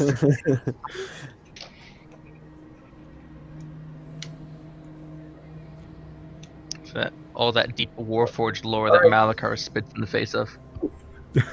Wow. Okay. So at the end Shard lines of are better anyway. your turn, Vellum, you're actually going to use a legendary action. Oh, okay. Here we go. There it is. Because I'm a bad DM, I totally forgot to do those. It literally happens all the time. You are Yeah. the world, Corey. You've got a lot to world. So We are the world. as No, a he is. to make up for that, going to use the big bad one. Conjure Air Elemental. Oh, Hmm. okay.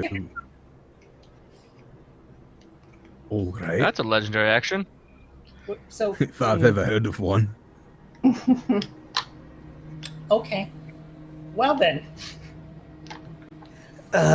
More flying, disgusting feathers. No, my name's Morthos. So an arrow bursts into form in the room behind the front line. And the Ghoul King is then going to take his turn. He is going to use his melee attack, 1 to each of you again along the front line. What was the disadvantage? So I'm going to impose disadvantage because of protection whenever he attacks Morthos. Whenever my you attack, as your reaction. Okay. Yep. And it was a disadvantage on you last round. I'm trying to remember why. Because I was doing the dodge action. Dodge. That's right. Okay. All right, so against you, it is going to be a 16 to attack, 16 to hit. I don't think that hits. 17 AC. That's a 18 AC. 18 AC. Okay, and then we'll have disadvantage against not Morthos. I'm sorry, Bella Ghost. So that will be a 15 and an 11. I don't think that's going to. It was disadvantage that I'm imposing for Morthos, though. Yes, because it's using not disadvantage for anyone else. Oh, yeah. So you're imposing disadvantage to the Ghoul King to attack Morthos, right? Yes. Oh, Morthos that's all on the front line. Morthos he was on the front line, wasn't he? Yeah. No, right next to Morthos. him. Yeah. Oh, Because he was healing. He did the 4 heal. I was the one that was healing him, and then he got up and incapacitated me. Yes. Okay, and the third attack is going to be going to Morthos. No, sorry, the second attack went to Morthos. Third attack is going to Tucker? Tucker. Yeah. I was taking the will. A 16 to hit. That will hit me. All right. That will be 14 points of damage, but I need a Constitution saving throw. I'm sorry, 10 points of damage. And I need a Constitution saving throw. Oh, man. Okay. Ow. I'm at 41 hit. Oh, yeah, because that took me. My 8 is gone. Alright, and that is a 12 plus 1. That's a 13. That is a fail. You are incapacitated until the turn. Oh, no. Which actually, the attack against Morthos would have been an advantage because you're incapacitated, right? Not incapacitated. Getting incapacitated just doesn't let you take actions. But he actually said unconscious earlier. Oh, did he say unconscious? If it's unconscious, then yes. No, it's incapacitated. Okay. Yeah, incapacitated just doesn't let you take actions. Wasn't this the air elemental that's making these attacks? No, this is the Ghoul King. Yeah. We have not actually rolled the Elemental just yet. The air elemental into the initiative, which I need to do. I'll bring them in now. Okay. That's going to be an 18 initiative. Oh, well, that does come before us. I have to take out my dog real quick. I'll be right back. Certainly. All right. Wow, this creature is freaking awesome. This king, oh my god. But it's like 3 pages long. Oh. Oh my. That's a lot. Is that in like? Is that like finalized formatting, or is that like a long form text document, 3 pages? I don't know. I think maybe it's because of the word wrap. I've got to take it up half my screen here. Nope, that's not because of word wrap. That's actually because of how it's printed. So, wow, so many abilities on this creature. Okay, hello, Tiamat.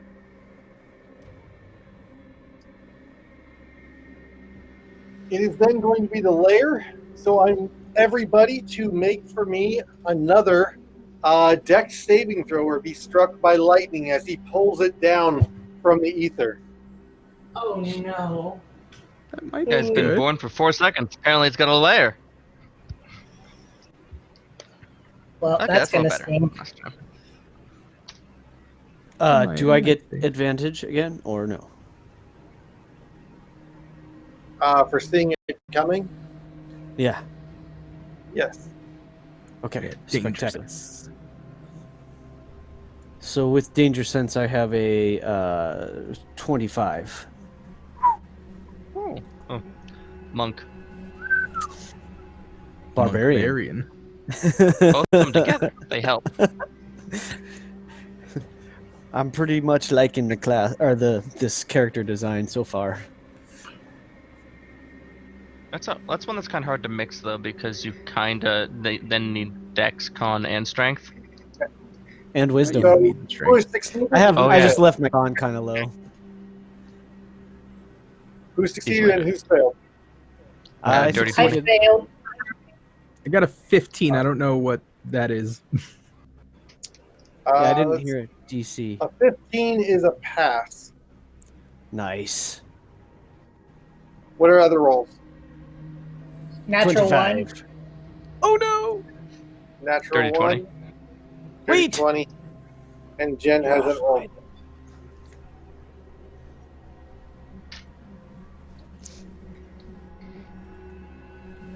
Oh, there she is. Oh, just in time to make a save. Hi. Dex Dex save, save please. against lightning. No problem. He goes real fast. I was why. Dex save 14 plus 8.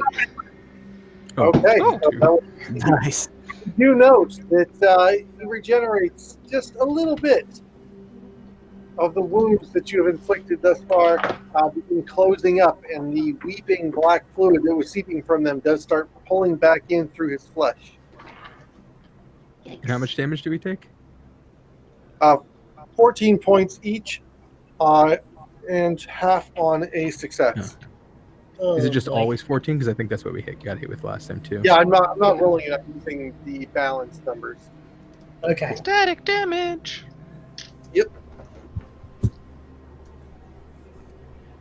Okay, so next is going to be the air elemental.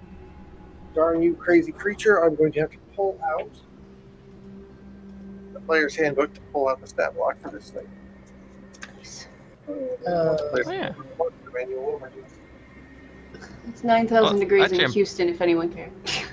Oh my gosh, what a Rough. minute, it's like 88 I'm sweating in right Seattle. I now. can't imagine what you're dealing with. You don't 88 want to know. degrees, 88% humidity for me, so I'm having fun. Oh, yeah. We got It's like the a cool- hurricane. I think the player's handbook has the just musing here. The player's handbook has the main four elementals too, because the druid can turn into them. Oh, good point. 82 with 81 humidity. H-Town's getting hit hard. All right.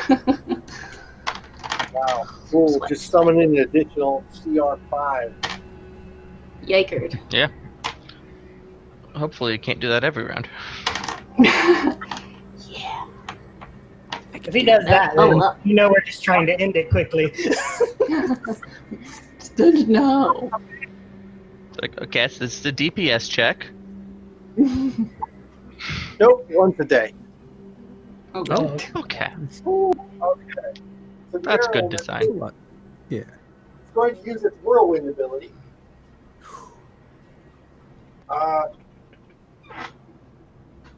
It's going to move into a space that occupies both Vellum and Morthos. It is a large elemental, and it's going to use its whirlwind ability. Both of you, I need a strength saving throw. Oh, I should be good at this. Oh Me no. too. 19. That'll succeed. 21. anyway. That I will think you're so much succeed. better than me. Let's see. That's wrong. Stay away from me. Same. Sweet -1. All right, so you take each of you 7 points of bludgeoning damage. Oh, All right. Yes.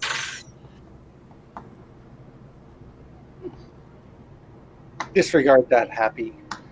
When I Yeah, take this so I was a little worried. Yeah. All right, Tucker. Tucker Carlson. Okay, so I get to try again, and he's still near me. There's an angel near me, not near me anymore because of whirlwind. There was an air elemental. There is an encapsulated harpy, and there is the Ghoul King. The harpy can stay there. I did, I think, fire damage to him before, and he's still healing. So there's obviously we gotta find something that hits him. I feel like I need to try that radiant again since he's all dead. So I guess I'm gonna try and hit him with that sweet, sweet sacred flame again, even though it didn't work last time. And then if it doesn't this time, I'll move on. So kill it with fire. And Yeah. it's a DC 16 Dex.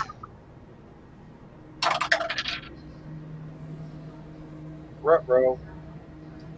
Yep, So- that's a success. Good. So we're fifth, so that's 2d8. Is the right one? No, a success would mean that you miss. Yeah, right? it's a 17 Oh, total. success? It's successfully dodged. Yeah. So nothing. God damn. You get nothing. I didn't succeed. They succeeded. Damn. I might. Where's my bonus actions? Where'd they Oh go? wait. Actually, I'm sorry, Jen. Tucker is incapacitated this turn. Oh yeah, I didn't know if that had gone through. It Well, goes off. it's It'll end at the Ghoul King's at the end of its turn. Okay. Well then, I lay there helplessly on the floor. But actually, you're frozen, Incapacitated. being shocked by a lightning bolt. It's holding you there. Well, So next is going to be Morthos, who the lightning bolt just abandoned. Hey, I'm gonna turn to this big fighter man next to me. I'm gonna go, you take care of this. And I'm gonna touch his weapon and cast Holy Weapon on it. Dun dun dun. Which, by the way, the darkness isn't dispelled, but it doesn't work while Holy Weapon is enveloping it. And it's a 30-foot distance. Oh, Yeah. that can't be bad. So what do we see in the wall of force? Yeah, Is the Harpy still there? yeah. Oh I'm betting yeah, No. see through the darkness. She's watching you, very, very hungry. Yeah, she We probably know that angry. it's still there. Oh dang it. But that is a bonus action. So with my action, I'm gonna smack this thing with my warhammer. The Ghoul King. That is a 22 to hit. Yeah, that's gonna hit. So that is only 4 bludgeoning damage, but I also deal divine strike damage, Hey, high level clerics. which is 5 thunder damage as my warhammer crashes into him and just a cacophonous comes That's out actually from the blow. 10 points of damage from that, I believe. Because I believe there is weak to it. Hold on, let me double check. Make sure. Yes, now. Vulnerability to thunder. Nice. So So that was yes. 14 points of damage. You note that the impact of the thunder against this creature it's almost like it shakes the flesh right off of its bones.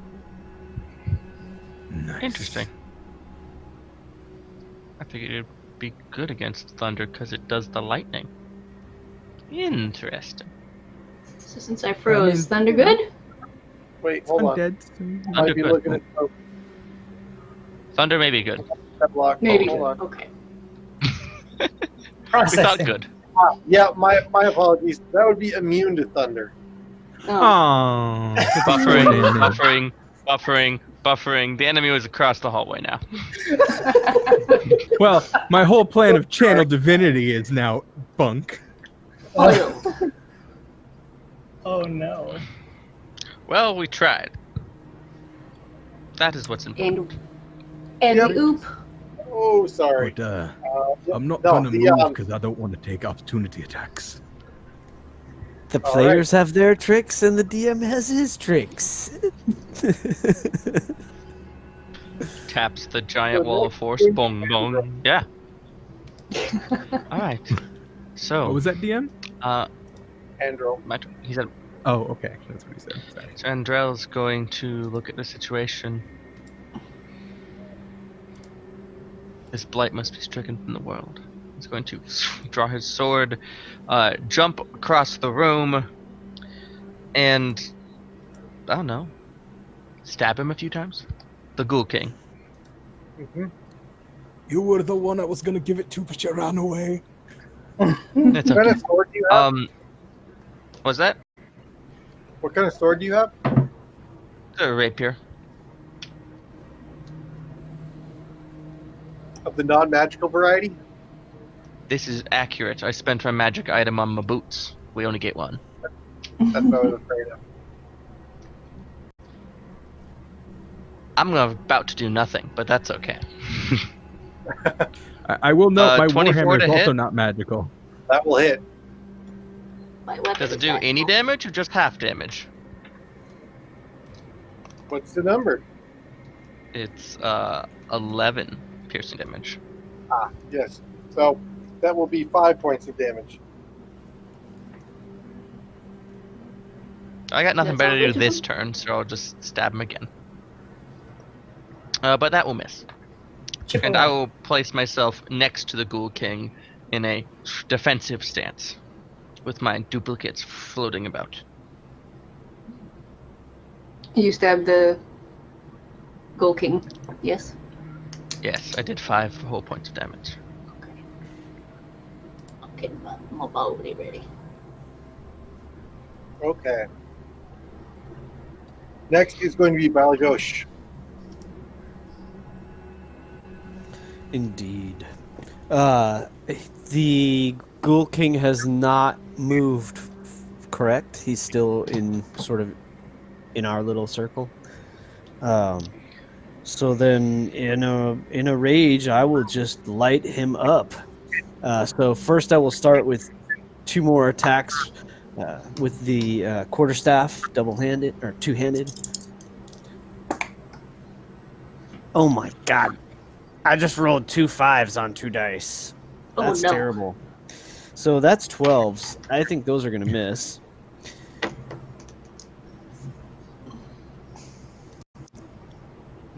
I'm sorry, there was 2 5s. 2, yeah, so 12 to hit is in. 12 will not hit. That's what I figured. I will expend a key point to Flurry of Blows and take 2 more attacks. 2 kicks heading his way. Let's see if I can try this a little better. That's a little better. Well, one is this. So one is a 15 to hit. That's the low one. Okay, but a natural 17, so 24 to hit. Yes, that will hit. Okay, I will expend an additional key point to make this a stunning strike. DC 15 Wisdom save. Oh wait, is it Wisdom? Let me double It should be check. That con might be save. wrong. Yeah, con save, I think. Yeah, you're right. Okay, That well, is it was a 5 on the correct. die, so Yeet it's going to be legendary resistance. Hey, that's still good. It's still good. We burned one. Yes, that's correct. And as far as damage, he will take a whopping 5 plus 4, so 9 plus 2 for raging, 11 bludgeoning. And that is considered a magical weapon as a monk, right? Level 6. Oh, you only have 5? I'm level 5-4. Uh, Yeah. So that would be Yeah, if I had planned a little better, but that's okay. I'm okay. I made So- this character this morning. 5. I made this Yeah, one last exactly. night, which was technically this morning. It was very late last night. I'm happy with it. I don't know, like 4 days So ago. 5 points, I guess, if he's resistant. That's action, bonus action. I'm not going to move. I'll stay. Oh, wait. If we were flanking, I forgot to roll with advantage. So that would have been 1 hit with my quarterstaff. If I did still have advantage. But yeah, try and remember. Yep. Hold on. Okay, so then re-roll damage. That is that's not great. 4, so that would have been 6, 7, 8. So halved. So he would have taken 4 from the first strike after having it. Then let me do the 2 flurry of blows attacks. Natural 20 and does a 17. No, let's see. Oh no, that's another dirty 20 because that +8. So 12 + 8 for the fourth attack. Sorry, DM. I don't mean to be You troublesome. threw a whole lot of numbers out there, and you lost me about probably All the right. third So one. here's what happened. I rolled 2 5s on. Let's see, 2 5s first, which would have been a miss. Then I rolled a 17 and something else, which would have also missed. I thought that was 4 attacks, but technically that was only 2 attacks, right? If I have advantage. 17 would have hit. So that's 1 hit with the quarterstaff. I used my key to do the stunning strike, but he resisted it. Then I had flurry of blows to do 2 more attacks. As we're coming up on the end of our time slot, I'm going to say that it's going to do an additional 10 points of damage over what you've done already. Sure. Being that you're like 12 and 8 for your damage total. So, Sure. All right. Perfect. So, I will I'm say, sorry. from a balancing standpoint, the Ghoul King feels like a fucking boss. Yeah. Yeah. Yeah, baby. Definitely. This is good. all right. And he is going to use an at-will ability as a legendary action. He's going to turn to the party, and he's going to use Thunder Wave. Oh, Boom. So that is Nat, mechanics on that real quick. That's 3d8 or 2d8? 3d8? 2d8 at first level. I don't know what level he's casting at, but I'm gonna make it easy for you and just cast Counterspell. Save you a lot of math. Not today, Satan. So that's your reaction? That is my reaction. Not today, Satan. Okay.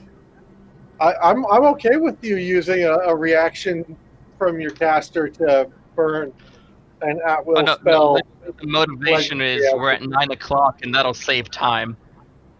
Yeah.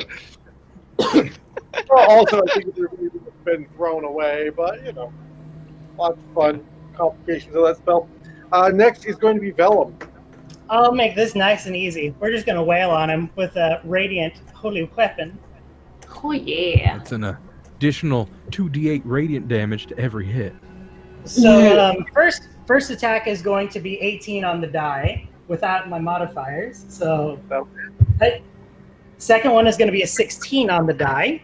So +9 will bring me above 20.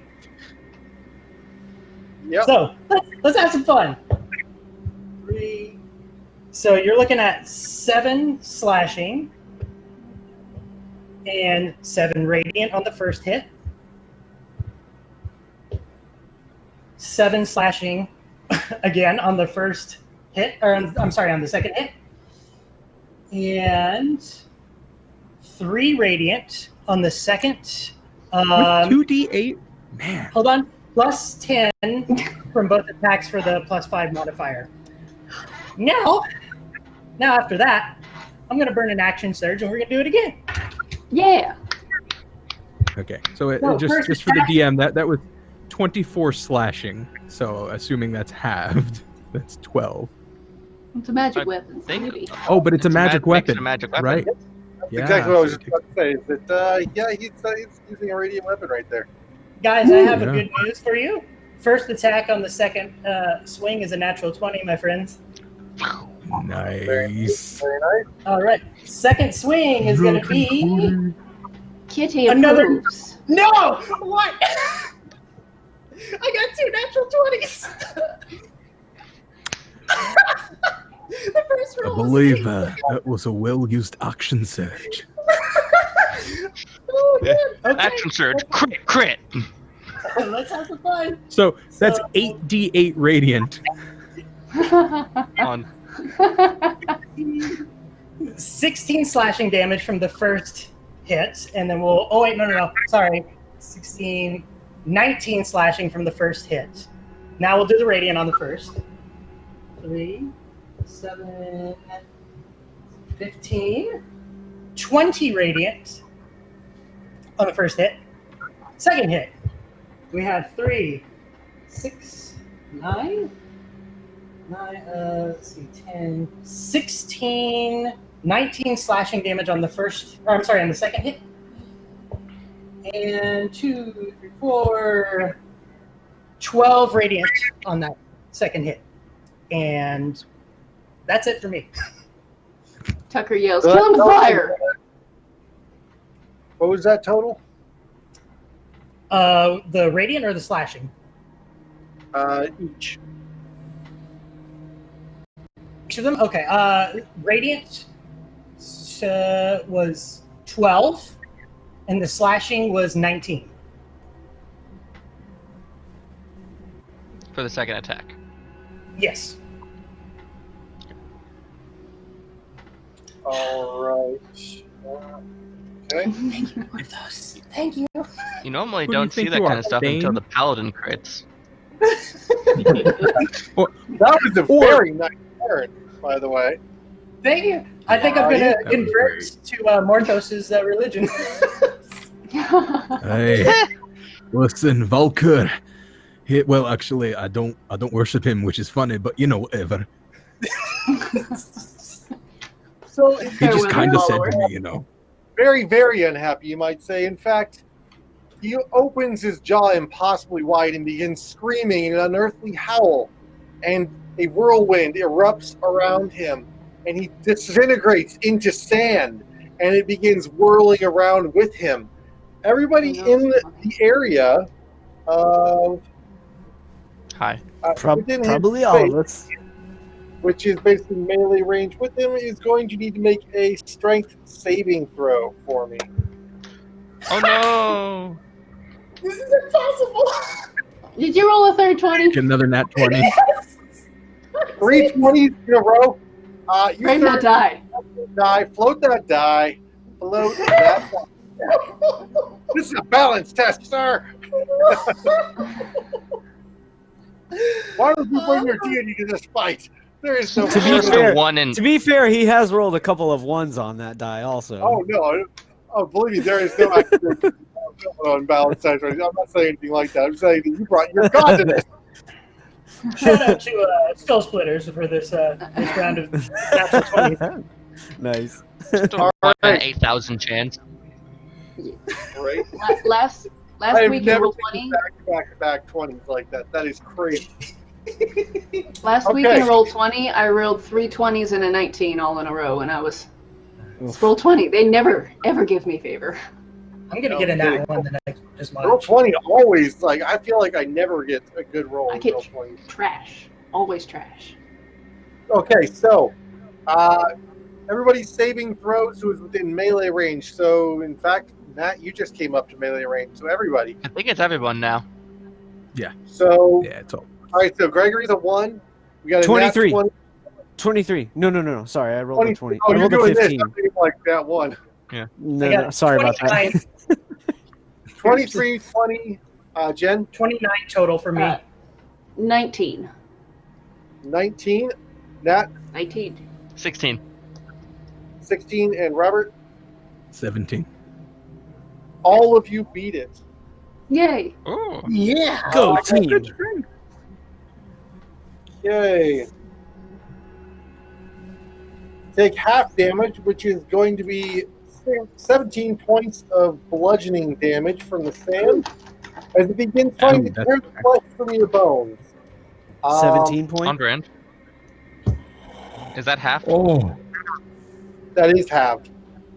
Oh my. Ow. I just barely made my holy weapon concentration check. Nice. Well, of course. Thanks for reminding me. That's I where have we're going. 17 okay. hit points. This could get I got bad. 21. I'm fine. Nice. Okay. I have 17 hit points. Oh, well, that's fine. Never mind. Keep. And as we enter into the final round, the Ghoul King is going to take his turn. He's going to make 3 attacks against these same 3 people. And, he is in sandstorm form now. And so he is going to... Oh, I need to see if he can recharge that. Oh, good. This feels like a mummy king. Kind I of. From the love it. Mummy. I like Or it. he's Yeah. He's Darude, or he's from the movie The Mummy. 4E actually had a weird amount of creatures that would turn into sandstorms with abilities. I can think of 3 off the top of my head. So every time If you something turns wouldn't into like a mind. sandstorm with an ability, I think of 4th edition. Sure. Okay, yep. It's going to use multi-attack again against the same 3 targets. If you wouldn't mind, hit them instead of me. It'd be much appreciated. Disadvantage for my buddy Morthos, by the way. Samesies. Hit me then. It's fine. Protect him with my shield, you know. You know how we do. I mean, like, come your at me, holy weapon. Brosif. Wait, no, that's a continued disadvantage against Mortho. Is that right, or is that just? I'm renewing it. I'm renewing it now because it's just it costs a reaction to do it. Okay, so that will not work for Morthos. It will miss with it as he pulls more lightning from the room, and almost like a dust storm, dry lightning effect begins zapping even through him. Next is going to be against Vellum, which was a 15 plus 8, so 23 to hit. Yeah, that'll hit me. All right, I need a con save. Is that where to go? Oh, don't you dare fail this. I have a backup. Don't you worry. I'm good. That is what's that, like 17 plus 7? 24. Yeah. So yes, 24, perfect. You succeed. You will take. I'm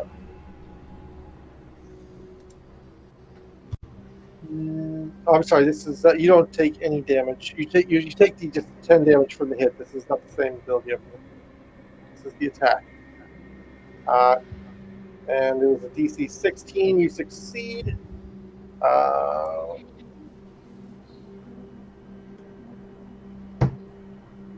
And then the final attack is going to go to Tucker, which will be a 25 to hit. That hits me. Okay, and that will be the Constitution saving throw.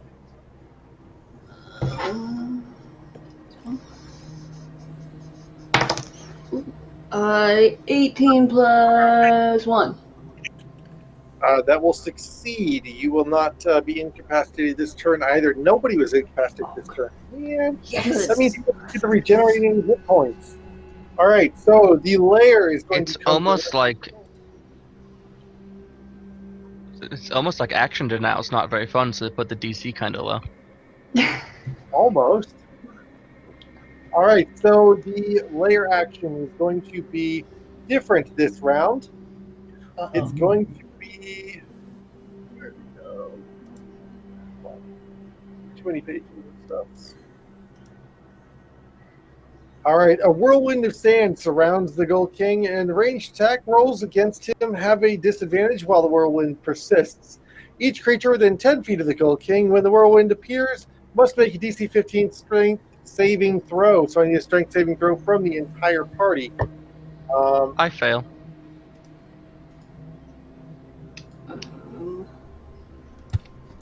I also fail. Just barely. 21.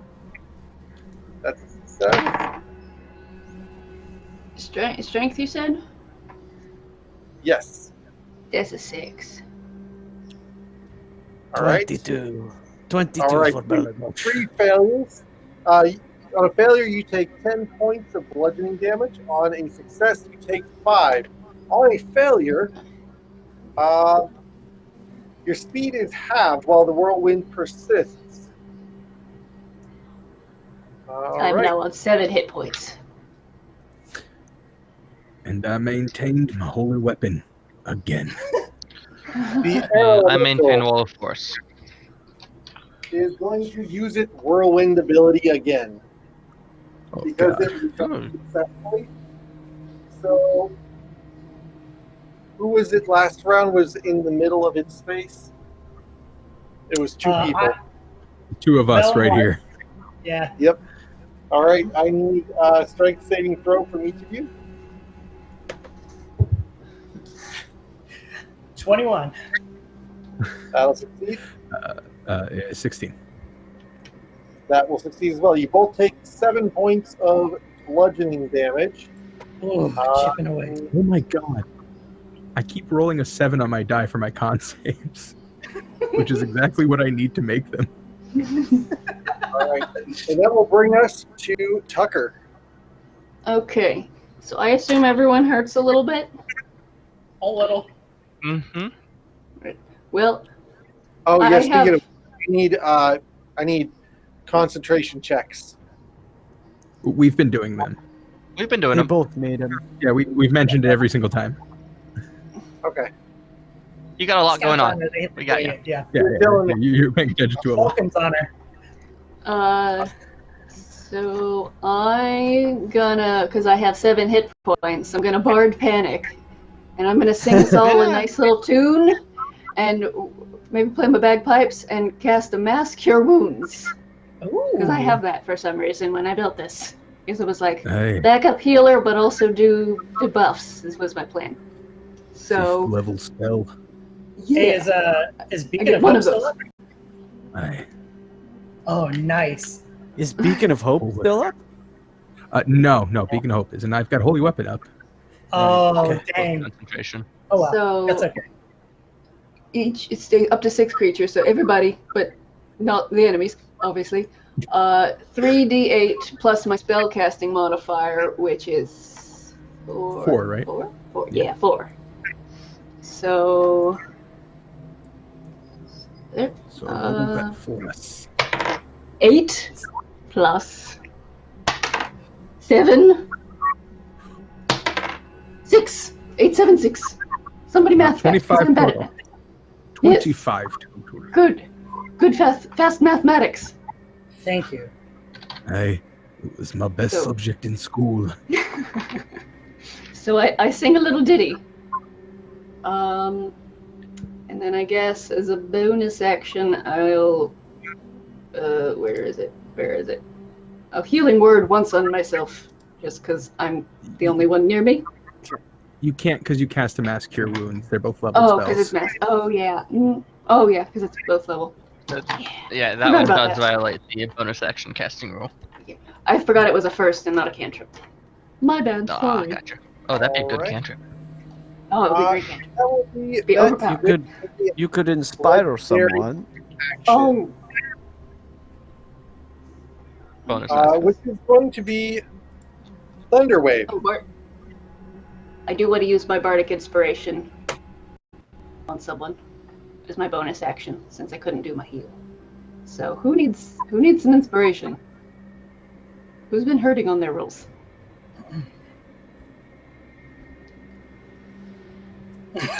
How do listen, I point? my suggestion would be to hand it to someone who has to make a concentration save every time they take damage yeah, to that's a maintain good crucial point. spells. Okay. So that's Oh, yeah. either Robert or I.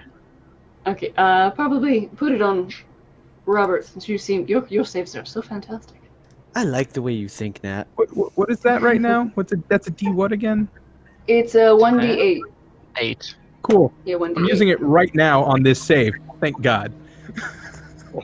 Oh, Thunder wave.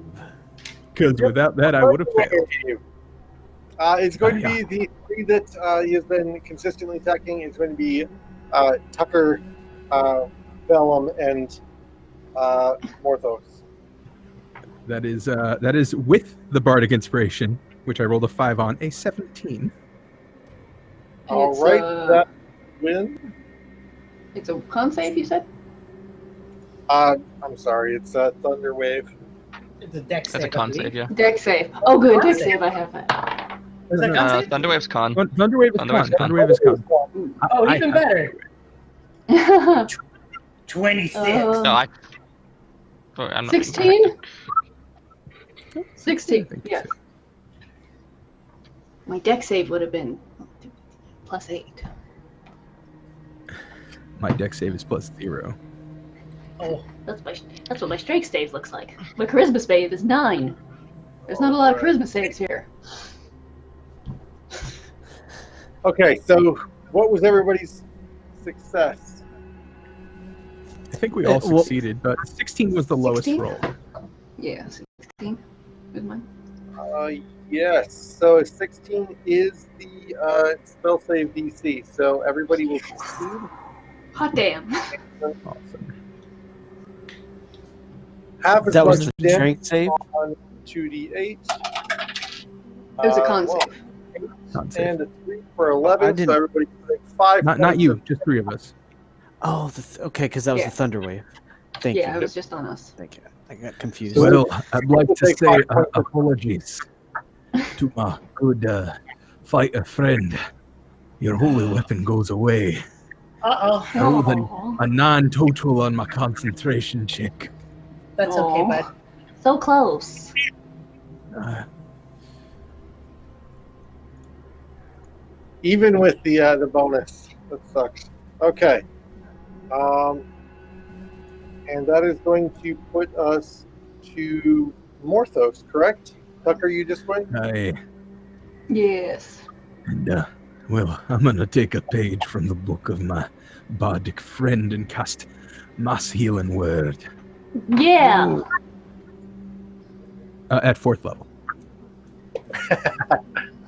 Please help me. That is... It's not a lot, but 9 total healing to everyone.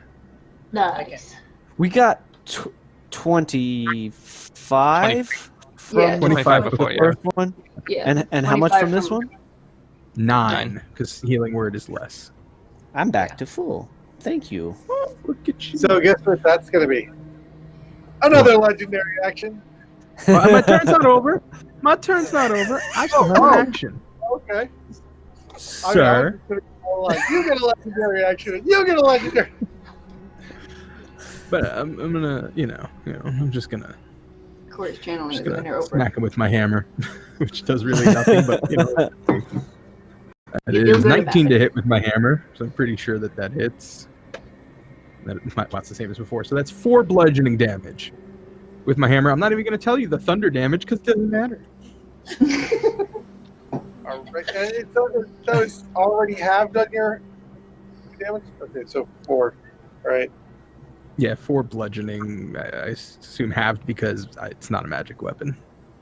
Well, you've made him somewhat unhappy when you do that. So it's going to be a shocking touch. Ooh, wait, hold on. No spell casting. No spell casting. Maybe. Oh, it does not say that when he's in. Sand mode.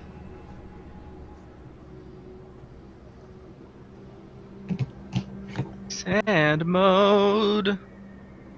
And the living is easy. Fish are jumping Doesn't actually say up out where of the he stream. has spells during sand mode, so he's going to use it. So shocking Feedback. touch. Against. I'm so sorry, Tucker. No. So sorry. That was a natural 20.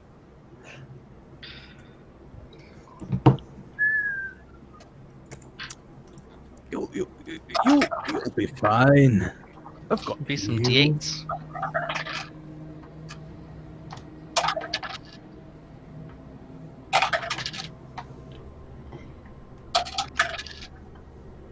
$20 points of damage. 20. 20 points of damage, and need a con save from you.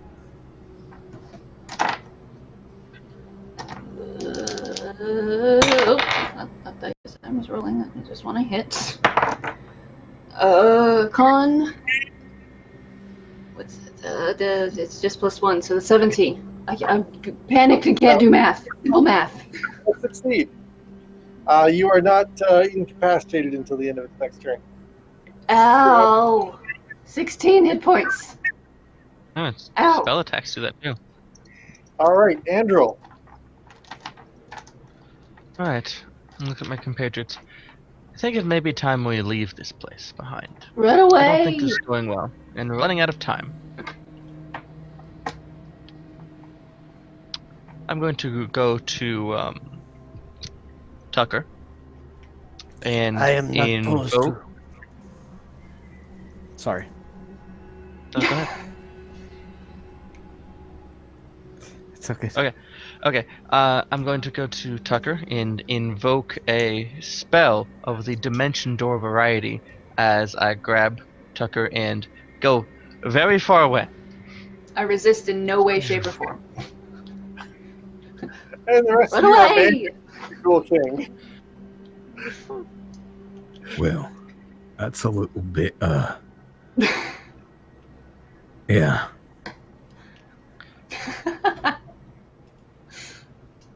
Oh, the monk can get away so quickly, and there Don't probably worry. is some way to run away. It's not just the Ghoul King that you've been abandoned to, because he's out of range on the Wall of Force now, too. There's no range on concentrating on spells. You can be a different plane of existence. Oh, okay. I'm pretty sure we passed the 10-minute mark, though, now, right? That's a I mean, 100 combat's round 6 seconds story. around. 100 rounds. He really wants that to drop so bad. Come on, guys. He wants this TPK so bad. Well, it Well, can't be a we're TPK. gone now, so we can't get it. Yeah. All right. Bard. Spoiler alert, I'm Bard trying is to fast. expedite us wrapping up because, like, we're 25 minutes over, and this doesn't look like it's ending soon. Well, we started 20 minutes late, but yeah, I've Run already away. notified Lindy that we are pretty much ready to wrap. I will post the thing into our Discord to fill out our form for each of our surveys on what we thought of the combat. I will say that we were at 112 hit points out of 126 hit points that this thing has. I should just chromatic orb the damn thing. Oh, I mean, honestly, you guys only dealt 112 points of damage over the course of like 5 rounds, and there's just a lot of legendary actions and different things that are happening in there. But there was a lot, and you guys did some serious healing and some good party work. So great work, guys. That was a strong challenge for a group of 9s. And I think that had the dice fell another way, that would have been a wipe. Well, a pretty big factor there was the fact that level 9, most of us didn't have magical weapons, which I think, in my experience, D&D is a little atypical. So that might have swung it pretty big. I did, but whenever I was finally like, oh, I'll use this, I was like, ooh, we need to heal. We need to heal. I'm not going to hit this. So, also, did we need to come up with a name for our party for the thing? We do. Oh, yeah, we never did that. What are Tuesday we? Squad. No. On a Monday. Good try. Good try. Good try. Run away! It's always Tuesday. Does the chat have any suggestions? Yeah, Yes, any suggestions well, based on what we did? Full stream. Throw some Thunderstruck. suggestions for what we should call this party into chat, and we will pick one real quick, and that will be what we submit our party name. Force bubble. Like Thunderstruck. Sky rainbows. I believe that's TM another stream. Oh, sorry. I meant to say ground rainbows. And we oop. Well, it looks like we've got 24 idlers. Mm. Yeah. Be out there. Kill it with fire. It's okay. Awaken. Yeah, fun. Like either 1 or 20. Thrice luck. Under. The How about terrific 1 in 8,000? I like the terrific 12. I'm down with terrific 12. That sounds great. We got it. Okay. Thanks, Toast-Headed Guy. Toast-Headed Guy, you named it. We are the terrific 12. Yes. Don't ask where the other 6 of us are. They're always on vacation, and it's a bitter subject, okay? So, We've all got identical twins, but we can't be in the same place at the same time, or else the world will collapse. yeah, because causality. Don't ask. Because if I tell you, Tuesday. the world might collapse. It might. It is All right, guys. for me. Great session. There will be a form for you to fill out and send it back to me in the via email.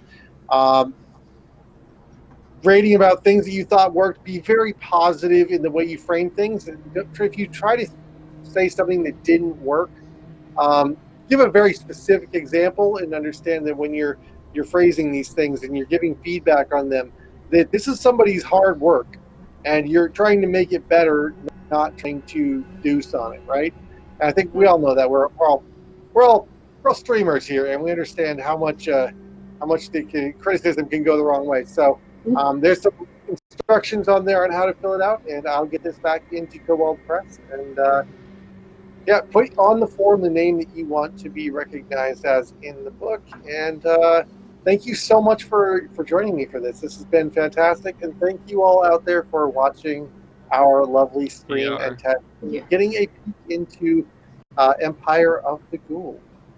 Thanks for running it, Corey. This was so much fun. Thank you. Oh, It was man. great. Yeah.